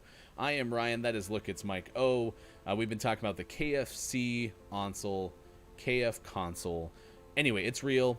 It's got a whole bunch of good stuff in it. RTX capability. We'll recap it coming up in our Gaming Morning Show Morning Gaming Renews when we take the look at the headlines of the day. I do want to invite you in tomorrow too. We're going to have the creator of Calico, which is a game that's I've seen on a lot of Twitch streams. A lot of people have been playing it, and we'll talk to the creator of it, Kells, who is from Peachy Keen Games. That's coming up tomorrow about this time on Gaming Morning Show. 11:21 East Coast, 4:21 in the UK. Thanks for being with us on this Wednesday, December 23rd, 2020.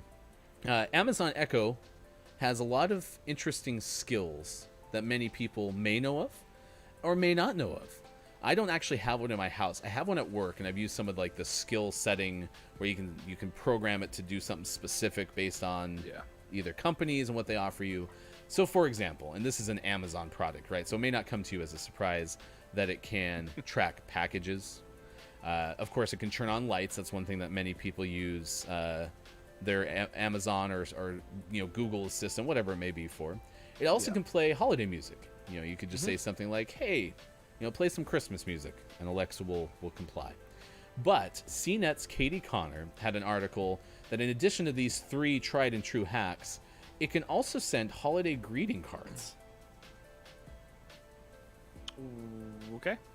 Now, we're not talking about like real physical holiday cards, of course. But if you wanted to send some digital greetings to other Alexa devices, you're able to do this. There's a skill, so it's a blueprint thing, which is kind of how you build a lot of these things. And select Hallmark Holiday Greeting. Then you can pick a greeting that best suits you, customize it with a personal message or recording, and then follow the on-screen instructions to complete your holiday greeting. When you're ready to send the greeting to loved ones, you just say, "Hey, Alexa, send it out." And then all they have to do is say, "Alexa, open holiday greeting," and they'll be able to hear your wonderful message. It's kind of touching when you think about it. Yeah, but like, so when you send it, it gives you a notification, right? The other person, like, "Hey, you've got this, whatever." Now, or does it just randomly like start playing? Like you're sitting there, like in the middle of the night sleeping, and all of a sudden this thing pops up, and it's like, "Merry Christmas," blah blah blah. Like, how does this work? I have questions. Because my wife already hates it. So, have you ever played like any of the quiz shows and stuff that's available on those things? We don't do anything with it because of the fact that my wife hates it so much. We play music on it. That's literally all. And every once in a while, I'll get the weather or the news. But maybe if there's fun stuff, I'll try that and see if maybe I can make her hate it less. But she always she turns it completely down. So I'll play music and be like, "Why is there no sound? Is it broken?" And she was like, "Oh no, it was talking again." I'm like, "Oh great, that's wonderful." I kind of looking at the chat right now, and I feel like we're playing a text version of Among Us right now, because Chrissy dropped in a false that was intended for her work chat, and now people are saying, "Wait, that's super sus." I think I just saw a superphonic vent, though, so I don't know. Have you seen anyone play Among Us? I've watched it a little bit, yeah. Sometimes they are fun to watch. And then, of course, there's always, like, the funny clips on, like, TikTok or Twitter or, wherever you find it where people are just being ridiculous. There's a VR version, too. And I've heard that's absolutely bonkers. And I've seen some clips of that, and it's incredibly hilarious. So. It is pretty neat. Gaming Morning Show continues. Thanks for being with us wherever you may be on Facebook Gaming, Twitch, YouTube, and at GamingMorningShow.tv. You can follow us, much like Ken Way the Lad did earlier on Twitch and wherever streaming is sold. Why don't you give us a quick breakdown? I've been talking about MNF Pod a couple of times, and for those who may not have ever had a chance to join the MNF Pod, Season 3 is coming out in January. Tell us more about that. So Season 3 drops in mid-January, and this season is a continuation of the second. The podcast is dedicated to the lesser-known cryptids, legends, and lore of the world. So we all know Bigfoot and the Mothman and Nessie, but there are a lot more out there that just don't get any spotlight. So what our goal is to shine some of that spotlight on some of those lesser-known cryptids, legends, and lore. And as I said, during Season 3, we are traveling the United States of America, going state by state in search of the lesser-known cryptids, legends, and lore that each state has to offer. And there's a lot of them. So there's things that range from the skunk ape of Florida to the beast of Busco here in Indiana to bat squatch in Washington. So there's all sorts of fun critters, creatures, and then there's a lot of really cool stories too. So you can get Monday, you get MNF Pod anywhere that you get your podcast: Apple, iTunes, Spotify, Uncle Pedro's Podcast Emporium, wherever you get them, that's where we The are. old podcast emporium wouldn't be the worst name for a podcast. It's just really hard to spell emporium, so maybe. Yeah. Spell it how you need to, but yeah, we have a lot of stuff where you can follow me on MNF Pod, Monsters and Friends on Instagram, or if you go to monstersandfriends.com, that'll show you where to download it too. Bat Squatch was a beer. Thanks, Hofbrew. That was a Bat rogue Squatch beer. is, yes, absolutely. All right, I'm looking But around. The creature's weird. The Bat Squatch creature itself, yes. And that art though, Rogue does a good job with some of its art on its cans. Oh yes. That's been one of the fun things about doing the beer advent calendar, is getting to see all the artwork that people put in. And that's the one biggest disconnect. Like, I talk about this a lot with people in the broadcast industry. It's really tough. You talked about like having many jobs but never finding a career, right? Creatives have a hard time finding an outlet that can become a sustainable income, because I think a lot of times creative work is discounted, right? Plus, at least for me, being a creative person, it's a lot of fun too. And so there's a lot of supply for jobs that may not have as much demand too. And of course, that's an economy thing that I don't understand fully. But I bring that up to say that that's one of my favorite things about surfing everyone's different Twitch channels and Facebook gaming channels, YouTube channels, seeing a lot of the art that is out there as well.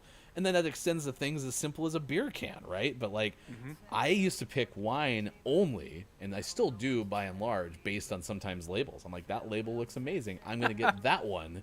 And then, we'll see what it's like. It'll be a wild card. Way to do it. A good way to do it. We're trying to track down Wallstormer and see if I made a mistake or if there's something there, because I was expecting us to talk at 8:20 Pacific time today. Yeah, and that's the thing is creativity, especially seeing the process out. Like, I'm working on a branding project right now, and that has been so much fun. But this is a project that's going to have like a year-long runway to make everything kind of, make sense, right? Yeah. And it's such a fascinating process to come up with reasons behind why this line goes there and what this specifically means. But if you think about some of your favorite brands in life, there's reason, there's method behind the madness. You know what I mean? So absolutely, and that's half of the fun in it too, though. Where I also dabble in graphic design and I do a lot of logos and stuff like that, and getting to use people's ideas and kind of making that happen and just being very methodical about it. One of the things that always makes me nuts in the graphic design world is someone's like, hey, can you throw this together super fast? Like, well, do you want it to look good or be quick? Because I can do it in a half hour, but it's going to look like booty. So, well, what I will do is I'll flip-flop, because I've not tracked Wallstormer down yet, so I will flip-flop our segment that we usually do at the end of the 8 o'clock hour, which is our gaming morning show, morning gaming renews, and reserve some time to bring in Wallstormer if I can track down and connect with him.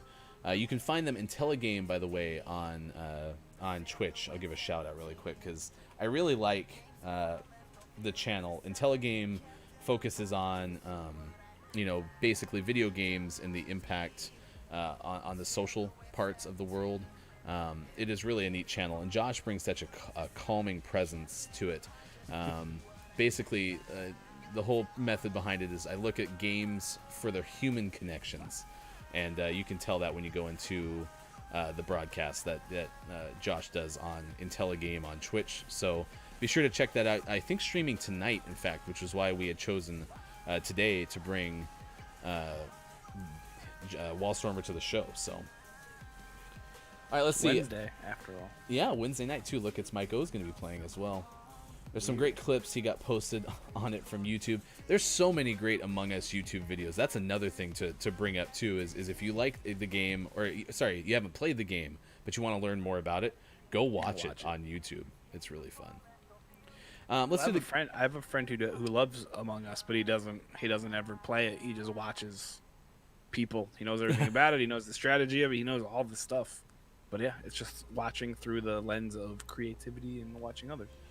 Here are the headlines that Sean had for us. We always do Gaming Morning Show, morning gaming news in the first hour. You can find it on Twitter by following us at WatchGMS on Twitter, and we always put out the headlines there. The KFC console, of course, was the one that was the dominant one.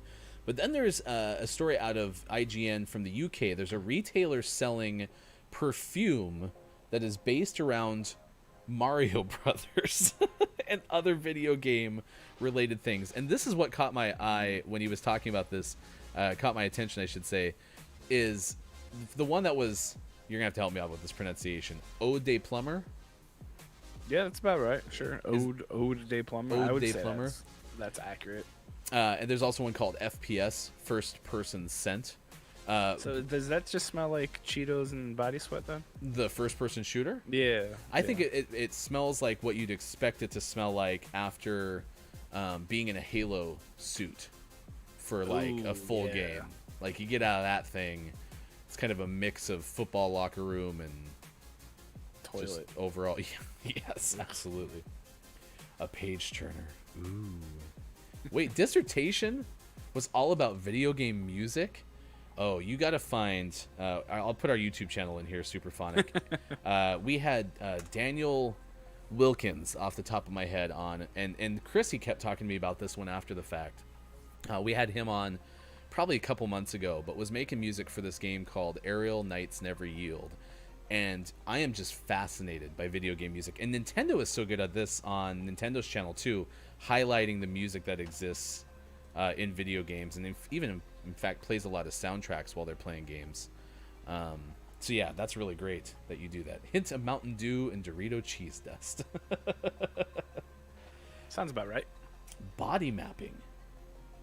Really interesting exercise and reflection introspection, but should make for fun and chill conversation depending on how long it takes. I'll do some games after. That really does sound neat, and that's Digital Doc Games on Twitch as well. But anyway, Ode to the Plumber, this is why I thought this is what caught my attention, is it features, quote, deep earthly notes of Toadstool, balanced with high notes of Peach and Daisy and mid-tones of Grasslands. Some characters and other aspects of the Super Mario world they actually brought into scent. That actually is amazing to me. I would want to smell it just because they actually found a story behind it, as opposed to just being like Mario had on top of a bottle of perfume. The description of it is pretty great, and doing it in a way where Nintendo just can't just sue you, because all of those things are just regular things. You're not drawing attention to anything Mario related outside of using the characters. It's just it's wonder. Whoever wrote that, brilliant. There's other, like I said, the first person shooter one, shaped like a grenade. Obvious ode to first-person shooter games, best appreciated from 30 feet away and slightly gunpowdery. It's a celebration of our nation's love of popular FPS games. How many people already spent all their money on the Steam sale? Because this was the final one we had at the 6 o'clock hour. The Steam Winter Sale is underway now. You have to be dead or in jail to miss this, and if you're in jail, break out. I love that. That's a Are monster you a truck thing big back in steamer? Do you steam at all? I just finally got a PC that could run some stuff. So Yeah, I don't think mine could do that. Well, I think there's a lot of Steam games, especially like the indie games that may be less, PC, CPU heavy. I would, but listen, I am the perfect candidate to fall into the stack of shame, and I kind of know my limitations. I was out here yesterday spending a couple hours just working on getting the 5 questions segment ready to go, because I was so excited about it and I wanted to make a new scene. That's kind of where I spend so much of my creative energy. So playing games by myself could be not helpful, because otherwise I'd just be alone. I miss you all. Sure. So that's adorable.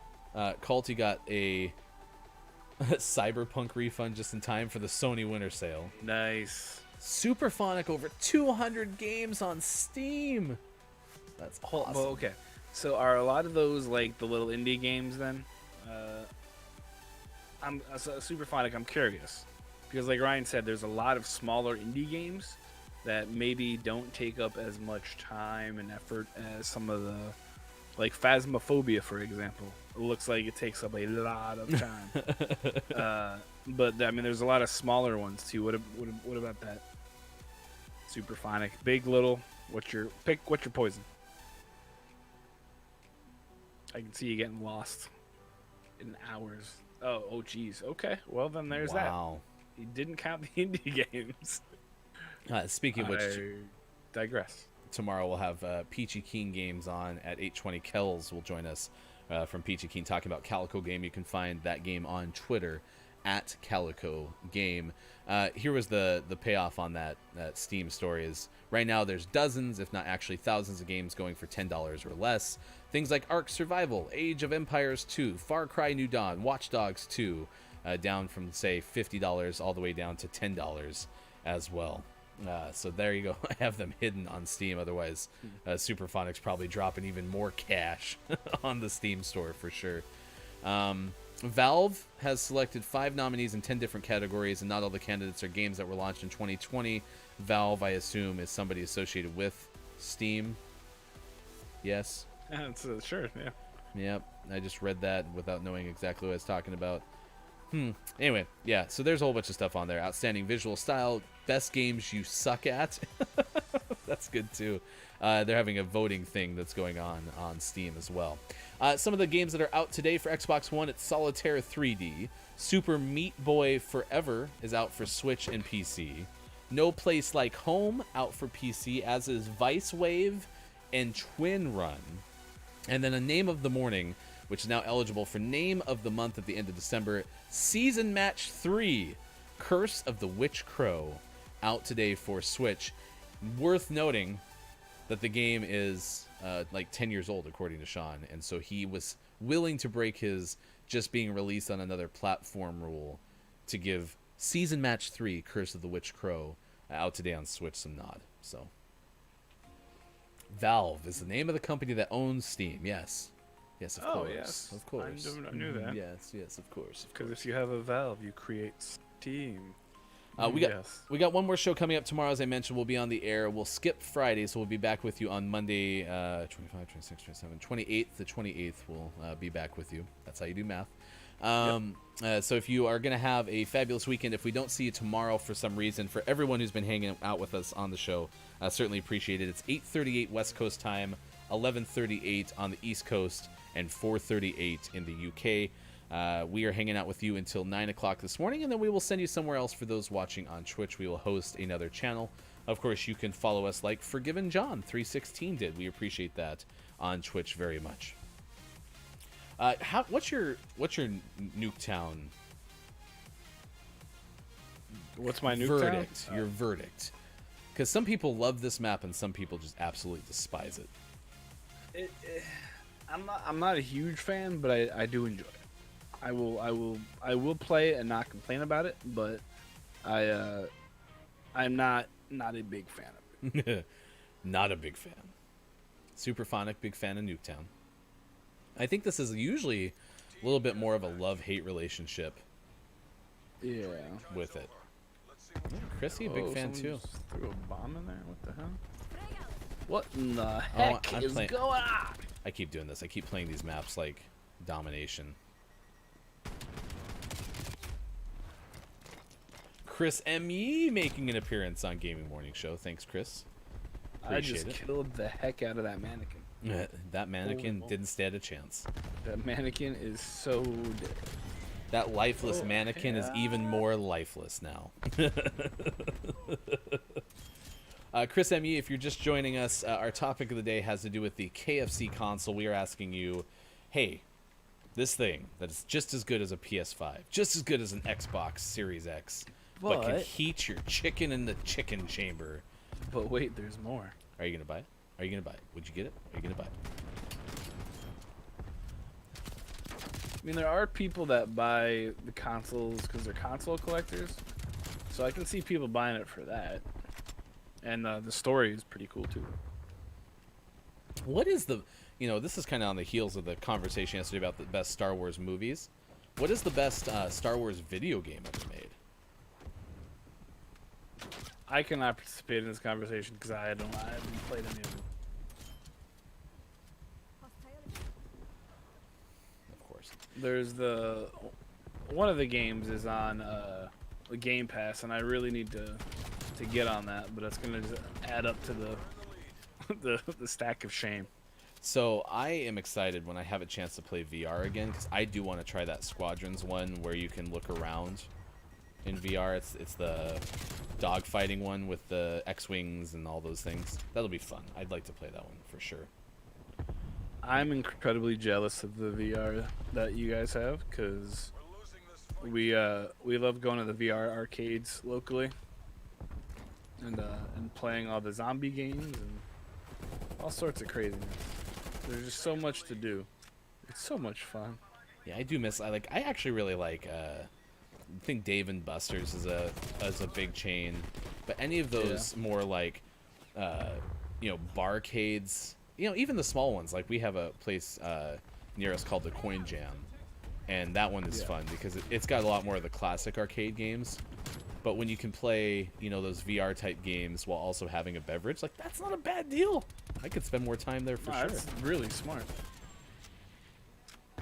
I'm hearing things like Dark Forces 2, Jedi Knight, seeing Knights of the Old Republic, Battlefront 2, maybe. And speaking of Star Wars 2, on that YouTube channel, we have the interview that we had with Benjamin Frisch a couple of... it was actually just a week ago that we had that interview, and that was about a lawsuit with EA, but we had talked about Battlefront being kind of a play-to-win game in the multiplayer side of things, and the Battle Royale side of things. And that's mostly what I remember seeing in the footnotes of that game, but it makes me wonder, like, did I miss, like, some of the better things about that game that kind of got overshadowed because people were having some issues with that, so... There was a Tekken-type Star Wars game as well? Gosh darn it. I don't see why there wouldn't be. I mean, that makes sense, right? I really did like Tekken, by the way. I think that Tekken's somewhat of an underrated fighter. There's a lot of really underrated games out there that I think get caught up in... they just happen to come out at the bad times. Because games will come out in bunches. And you'll have super quality games that just kind of get lost in the shuffle. And that's a bummer. Star Wars Martial Arts, Takanda. Battlefront 2 really picked themselves up according to Digital Doc. So it got better. I think my vote would go to Lego Star Wars, but that's because I love the Lego games. There's so many explosions. Yes, there are. There's some artillery, there's some napalm. I'm sad. If we don't end up tracking down Wallstormer, then we will do, to close out the show, a round of don't let the guy floating by balloons fall into the monster's mouth. Well, Jose Carlos just blew my head off. Don't let it happen again. But Ever. Jose Carlos, we're friends. Taras Cassie, am I saying this correctly? Oh, so I gave Culty a mod, so he can do links for us. Sorry, Maiko. I'll work on that after the show. After the show. Do you know how many things I think about that I don't end up doing until I remember them again, and then again, and then again? Like, it takes me like 3 or 4. Hey, I should remember to do this. I can't wait till we have somebody who's interested in, getting into the show, who's also interested in like being like an intern or something, and then I can have show notes at the end of the show, and then I'll remember to do all the things that I said I was gonna do right away. Yeah, but that's life, though, right? Well, that's definitely That would like be a great idea if I did this, and then you're like, oh, wouldn't it be a great idea if I did this? And turns out it's the thing you said you would do like a month ago. Like, oh. And that's what I'm saying. Like, I am a squirrel brain creative too. Like, I always want to bounce from idea to idea to idea, and I don't do a lot of finishing as a result. So that is one of my biggest downsides. Yeah. It is great with ideation. It is horrible for follow through. Hope those are teammates. I didn't see any nameplates. No, Chris. Haha. Take that. Oh, I didn't get that kill? Alright. No spoilers. Lego Star Wars Holiday Special on Disney Plus. Chef's Kiss from Chrissy. Give me another thing to watch over the course of my 2 weeks IRL off for doing Disney Plus binging. So it looks like we'll be watching a Lego Star Wars Holiday Special as well. No spoilers! Bad game. Which one was the bad game, Digital Doc? Was that the Tekken kind of Star Wars one? Coin Jam. I miss going out to places. That was fun. Jedi Knight, Jedi Outcast 2, and Jedi Fallen Order is a close second. Did you play many Star Wars games, Mike? No, not really. I think I tried Battlefront, the first one, and it was good. I had fun, but there's so many other things out there. I think my goal in 2021 is to try and play a new game each month on stream and trying to diversify a little bit, because there are quite a few of the COD gamers out there, and definitely towards the top of that list is the Star Wars game on the Game Pass. So I think I want to get that out there and play that. So I have a couple more shout outs to give. Digital Games, I've done that already. The stream that you're having that interview on, because we need to check out the YouTube video from Digital Games. You can find twitch.tv/digital.games, click through to YouTube. And I'll put your YouTube link directly into your shout out when I repair that one. Superphonic, let me know if you're going to be streaming anytime soon. But Chris M.E., my understanding is Chris is hosting like the very last Twitch Sings for New Year's Eve. I believe it's on the 30th, Chris. You can let me know. I am so regretful that I didn't find Twitch Sings before basically the month in which it's getting shut down. I've had more fun watching Kiki and Chris do Twitch Sings. Oh, it is so much fun. So much fun. Oh, it is on the 31st. It is going to be on New Year's Eve, which will be awesome. So I'm excited for that. Let's see. 8 p.m. GMT for Superphonic doing a live gig tonight, so check that out. 8 p.m. We're about 8 hours apart, right? So that's going to be right about noon Pacific. So it's about 3 hours from now. Super gig. We're doing the 31st for Chris M.E. You can find his channel in there as well. Digital.games, I've mentioned a whole bunch. Thanks for everyone who's hung out with us. If you missed it earlier, and I don't know if she is streaming right now, but I want to give another shout out to Claire Witchbaby. Has been huge in helping me kind of craft some of the elements of our show and be able to talk through some things. And so I'm very appreciative of Claire giving me the time of day for sure, because that's been helpful. You can check that stream out. Like I said, it is at ClaireWitchBaby_ Birdman. You can watch him fighting and winning with Look It's Mike O on Twitch. Here's Mike O's official shout out, because we haven't done that one all day. Play video games as an old guy. Is that a fairly good synopsis?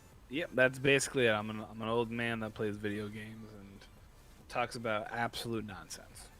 I love it.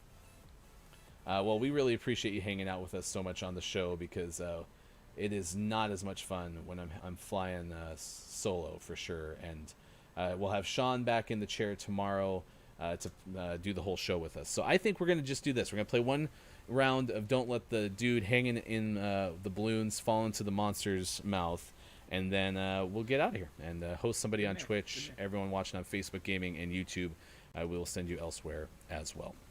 So this is the way it works, is they've changed the mechanics of this. Oh, by the way, I did switch... okay, so I'm a little off on your camera. I did switch the layout of this one so it had more focus on chat, so a little bit different. So here's how it works. There's the monster, there's the balloons, and we got to make sure that we don't let this poor person fall into the monster's mouth. The best we've ever done so far is 5 balloons. 5 balloons. So what you need to start doing is, as we start the countdown, spam your letters into the chat. We were also debating eventually going to the Wheel of Fortune RSTLNE method, but then we're risking also being down to like no balloons by the time that things get started. So Superphonic with an A. We've already lost 1 balloon. We got an E from Chrissy. All right, we got 2 E's in the first word. This is eat and drink. We got 1, 2, 3, 4, 5, 6 letters in each word. Eat and drink is the category.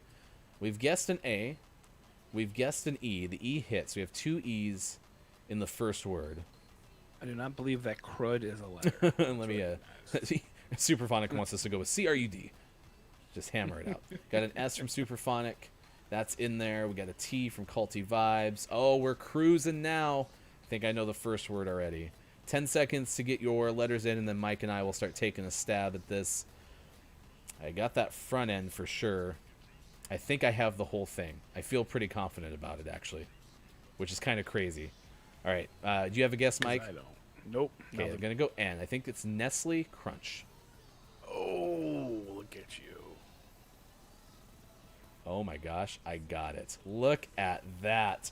I Nice. helped us save 4 balloons and not let the person fall into the monster mouth. Yes. All right, this one is Very appreciative. places. Places. We got 5 letters in the first word, and we have 7 in the second word. Places. Get your letter guesses in. Got an E from Chrissy. I think I'm just gonna have Chrissy, like I'll have a command. Chrissy with the vowel. That's it. Chrissy knows how to play and have success in this game. S. All right, we have an E. Ooh, super fun. Your first guess twice has fizzled out. Got an N from Chris M. Yee. Nice. A double hitter. By the way, my other Marbles Mania claim to fame is I finished like 1 spot ahead of Chris M. Yee in like 800 races. If I was 14th, Chris was 15th. If I was first, he was second. It was great. We got D from Chris. I from Chrissy. All right, we still got a whole bunch of balloons. That last word is blank blank INIE blank. Oh. All right, 5 seconds away from you being able to throw in a letter. All right, Mike, what do you got? Let's go with the good old T. T, that added into the back. So I wonder if that first word might be like Mount or something. Is this like a Mount? No, it wouldn't be Mount McKinley, which is also, I think, an Oregon mountain. I don't know. That might be Yeah. an Alaska mountain. Try in the M. See what the M does. All right, I'm feeling pretty confident about Mount. Yep, Mount Rainier coming in from Chrissy. We save a best ever 7 balloons so far. Nice work for Chrissy. Nice work. All right, let's reset this timer. We'll do one more, and then we will find someone else to host. Unless you want to keep playing, we can play a little bit longer because it's not quite 9 on the West Coast yet. I'm looking at my host list and seeing who I want to send.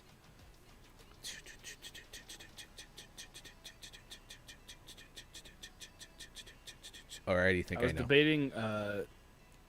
debating streaming baking cookies, but I don't think my wife would want me to do that. Oh, that would be so much fun to see, though. It Are you would. doing sugar cookies or like real, like Like chocolate chip real, cookie? like Yeah. straight up real. We're making a bunch that my mom used to make, so there'll Ooh, probably Owen. be some tears. Owen Figure F. of speech. Oh yeah, sorry, it's a figure of speech. Chrissy came through with a ... E. Chris and then Superphonic missed again. Oh no. Yeah, I mean, again, RSTLNE is the Wheel of Fortune method, but let's see. I got 2. I'm gonna go with R. We got 2 balloons left. Maiko, hit me with one. I'm on a delay. Give me a second. A. Do we have an A yet? Did Chrissy guess an Oh A? no! It fell into the mouth. A was the one. It was Blessing in Disguise. Oh yes, Blessing in Disguise. Of course. There's no A in that one. Nope, no A in that one. It's silent. Yeah, E it's was a a silent- E was a good run for sure. All right, let's Yeah. let's send you over to Pib. Let's go say hi to Pib. Playing some Sims 4, especially because Claire Witchbaby had stopped by earlier. A great Sims streamer. It'll be kind of topical in that regard. Pib is working Pib's way to 500 followers. I will try to figure out what happened with Wallstormer and hopefully have our 5-question segment again on a future show. But follow Intelligame on Twitch as well. I really appreciate everything Josh has done for me so far in the early going of the show. Mike, I'll see you again tomorrow. Yes, sir. Thanks for having me and continuing to deal with my ramblings. Anytime. And tonight is a Wednesday, so he will be streaming Look It's Mike O on Twitch. Give Look It's Mike O a follow, please. 9:30 p.m. Eastern Standard Time. 6:30 Pacific. 11:30. Like real late in the like 2 something in the UK. yeah, So like you're not super playing. late over there. You're not getting. You gotta ramp up the UK audience a little bit better. Come on now. Yeah. As seriously, for everyone who is outside the U.S. watching our show, I've really appreciated getting to know y'all as much as you can through a Twitch stream. It's been super fun. So I'm thankful, as it is the season to be thankful, for everyone who's taken the time to hang out with us, and then of course the branches off of that tree as well. All right, we'll see you tomorrow. Let's go give some highs and hellos from GMS over to Pib. We're sending you that way. We'll see you again tomorrow, 6 to 9 a.m. on Gaming Morning Show. Thanks for being with us. We'll see you again on Christmas Eve. Oh.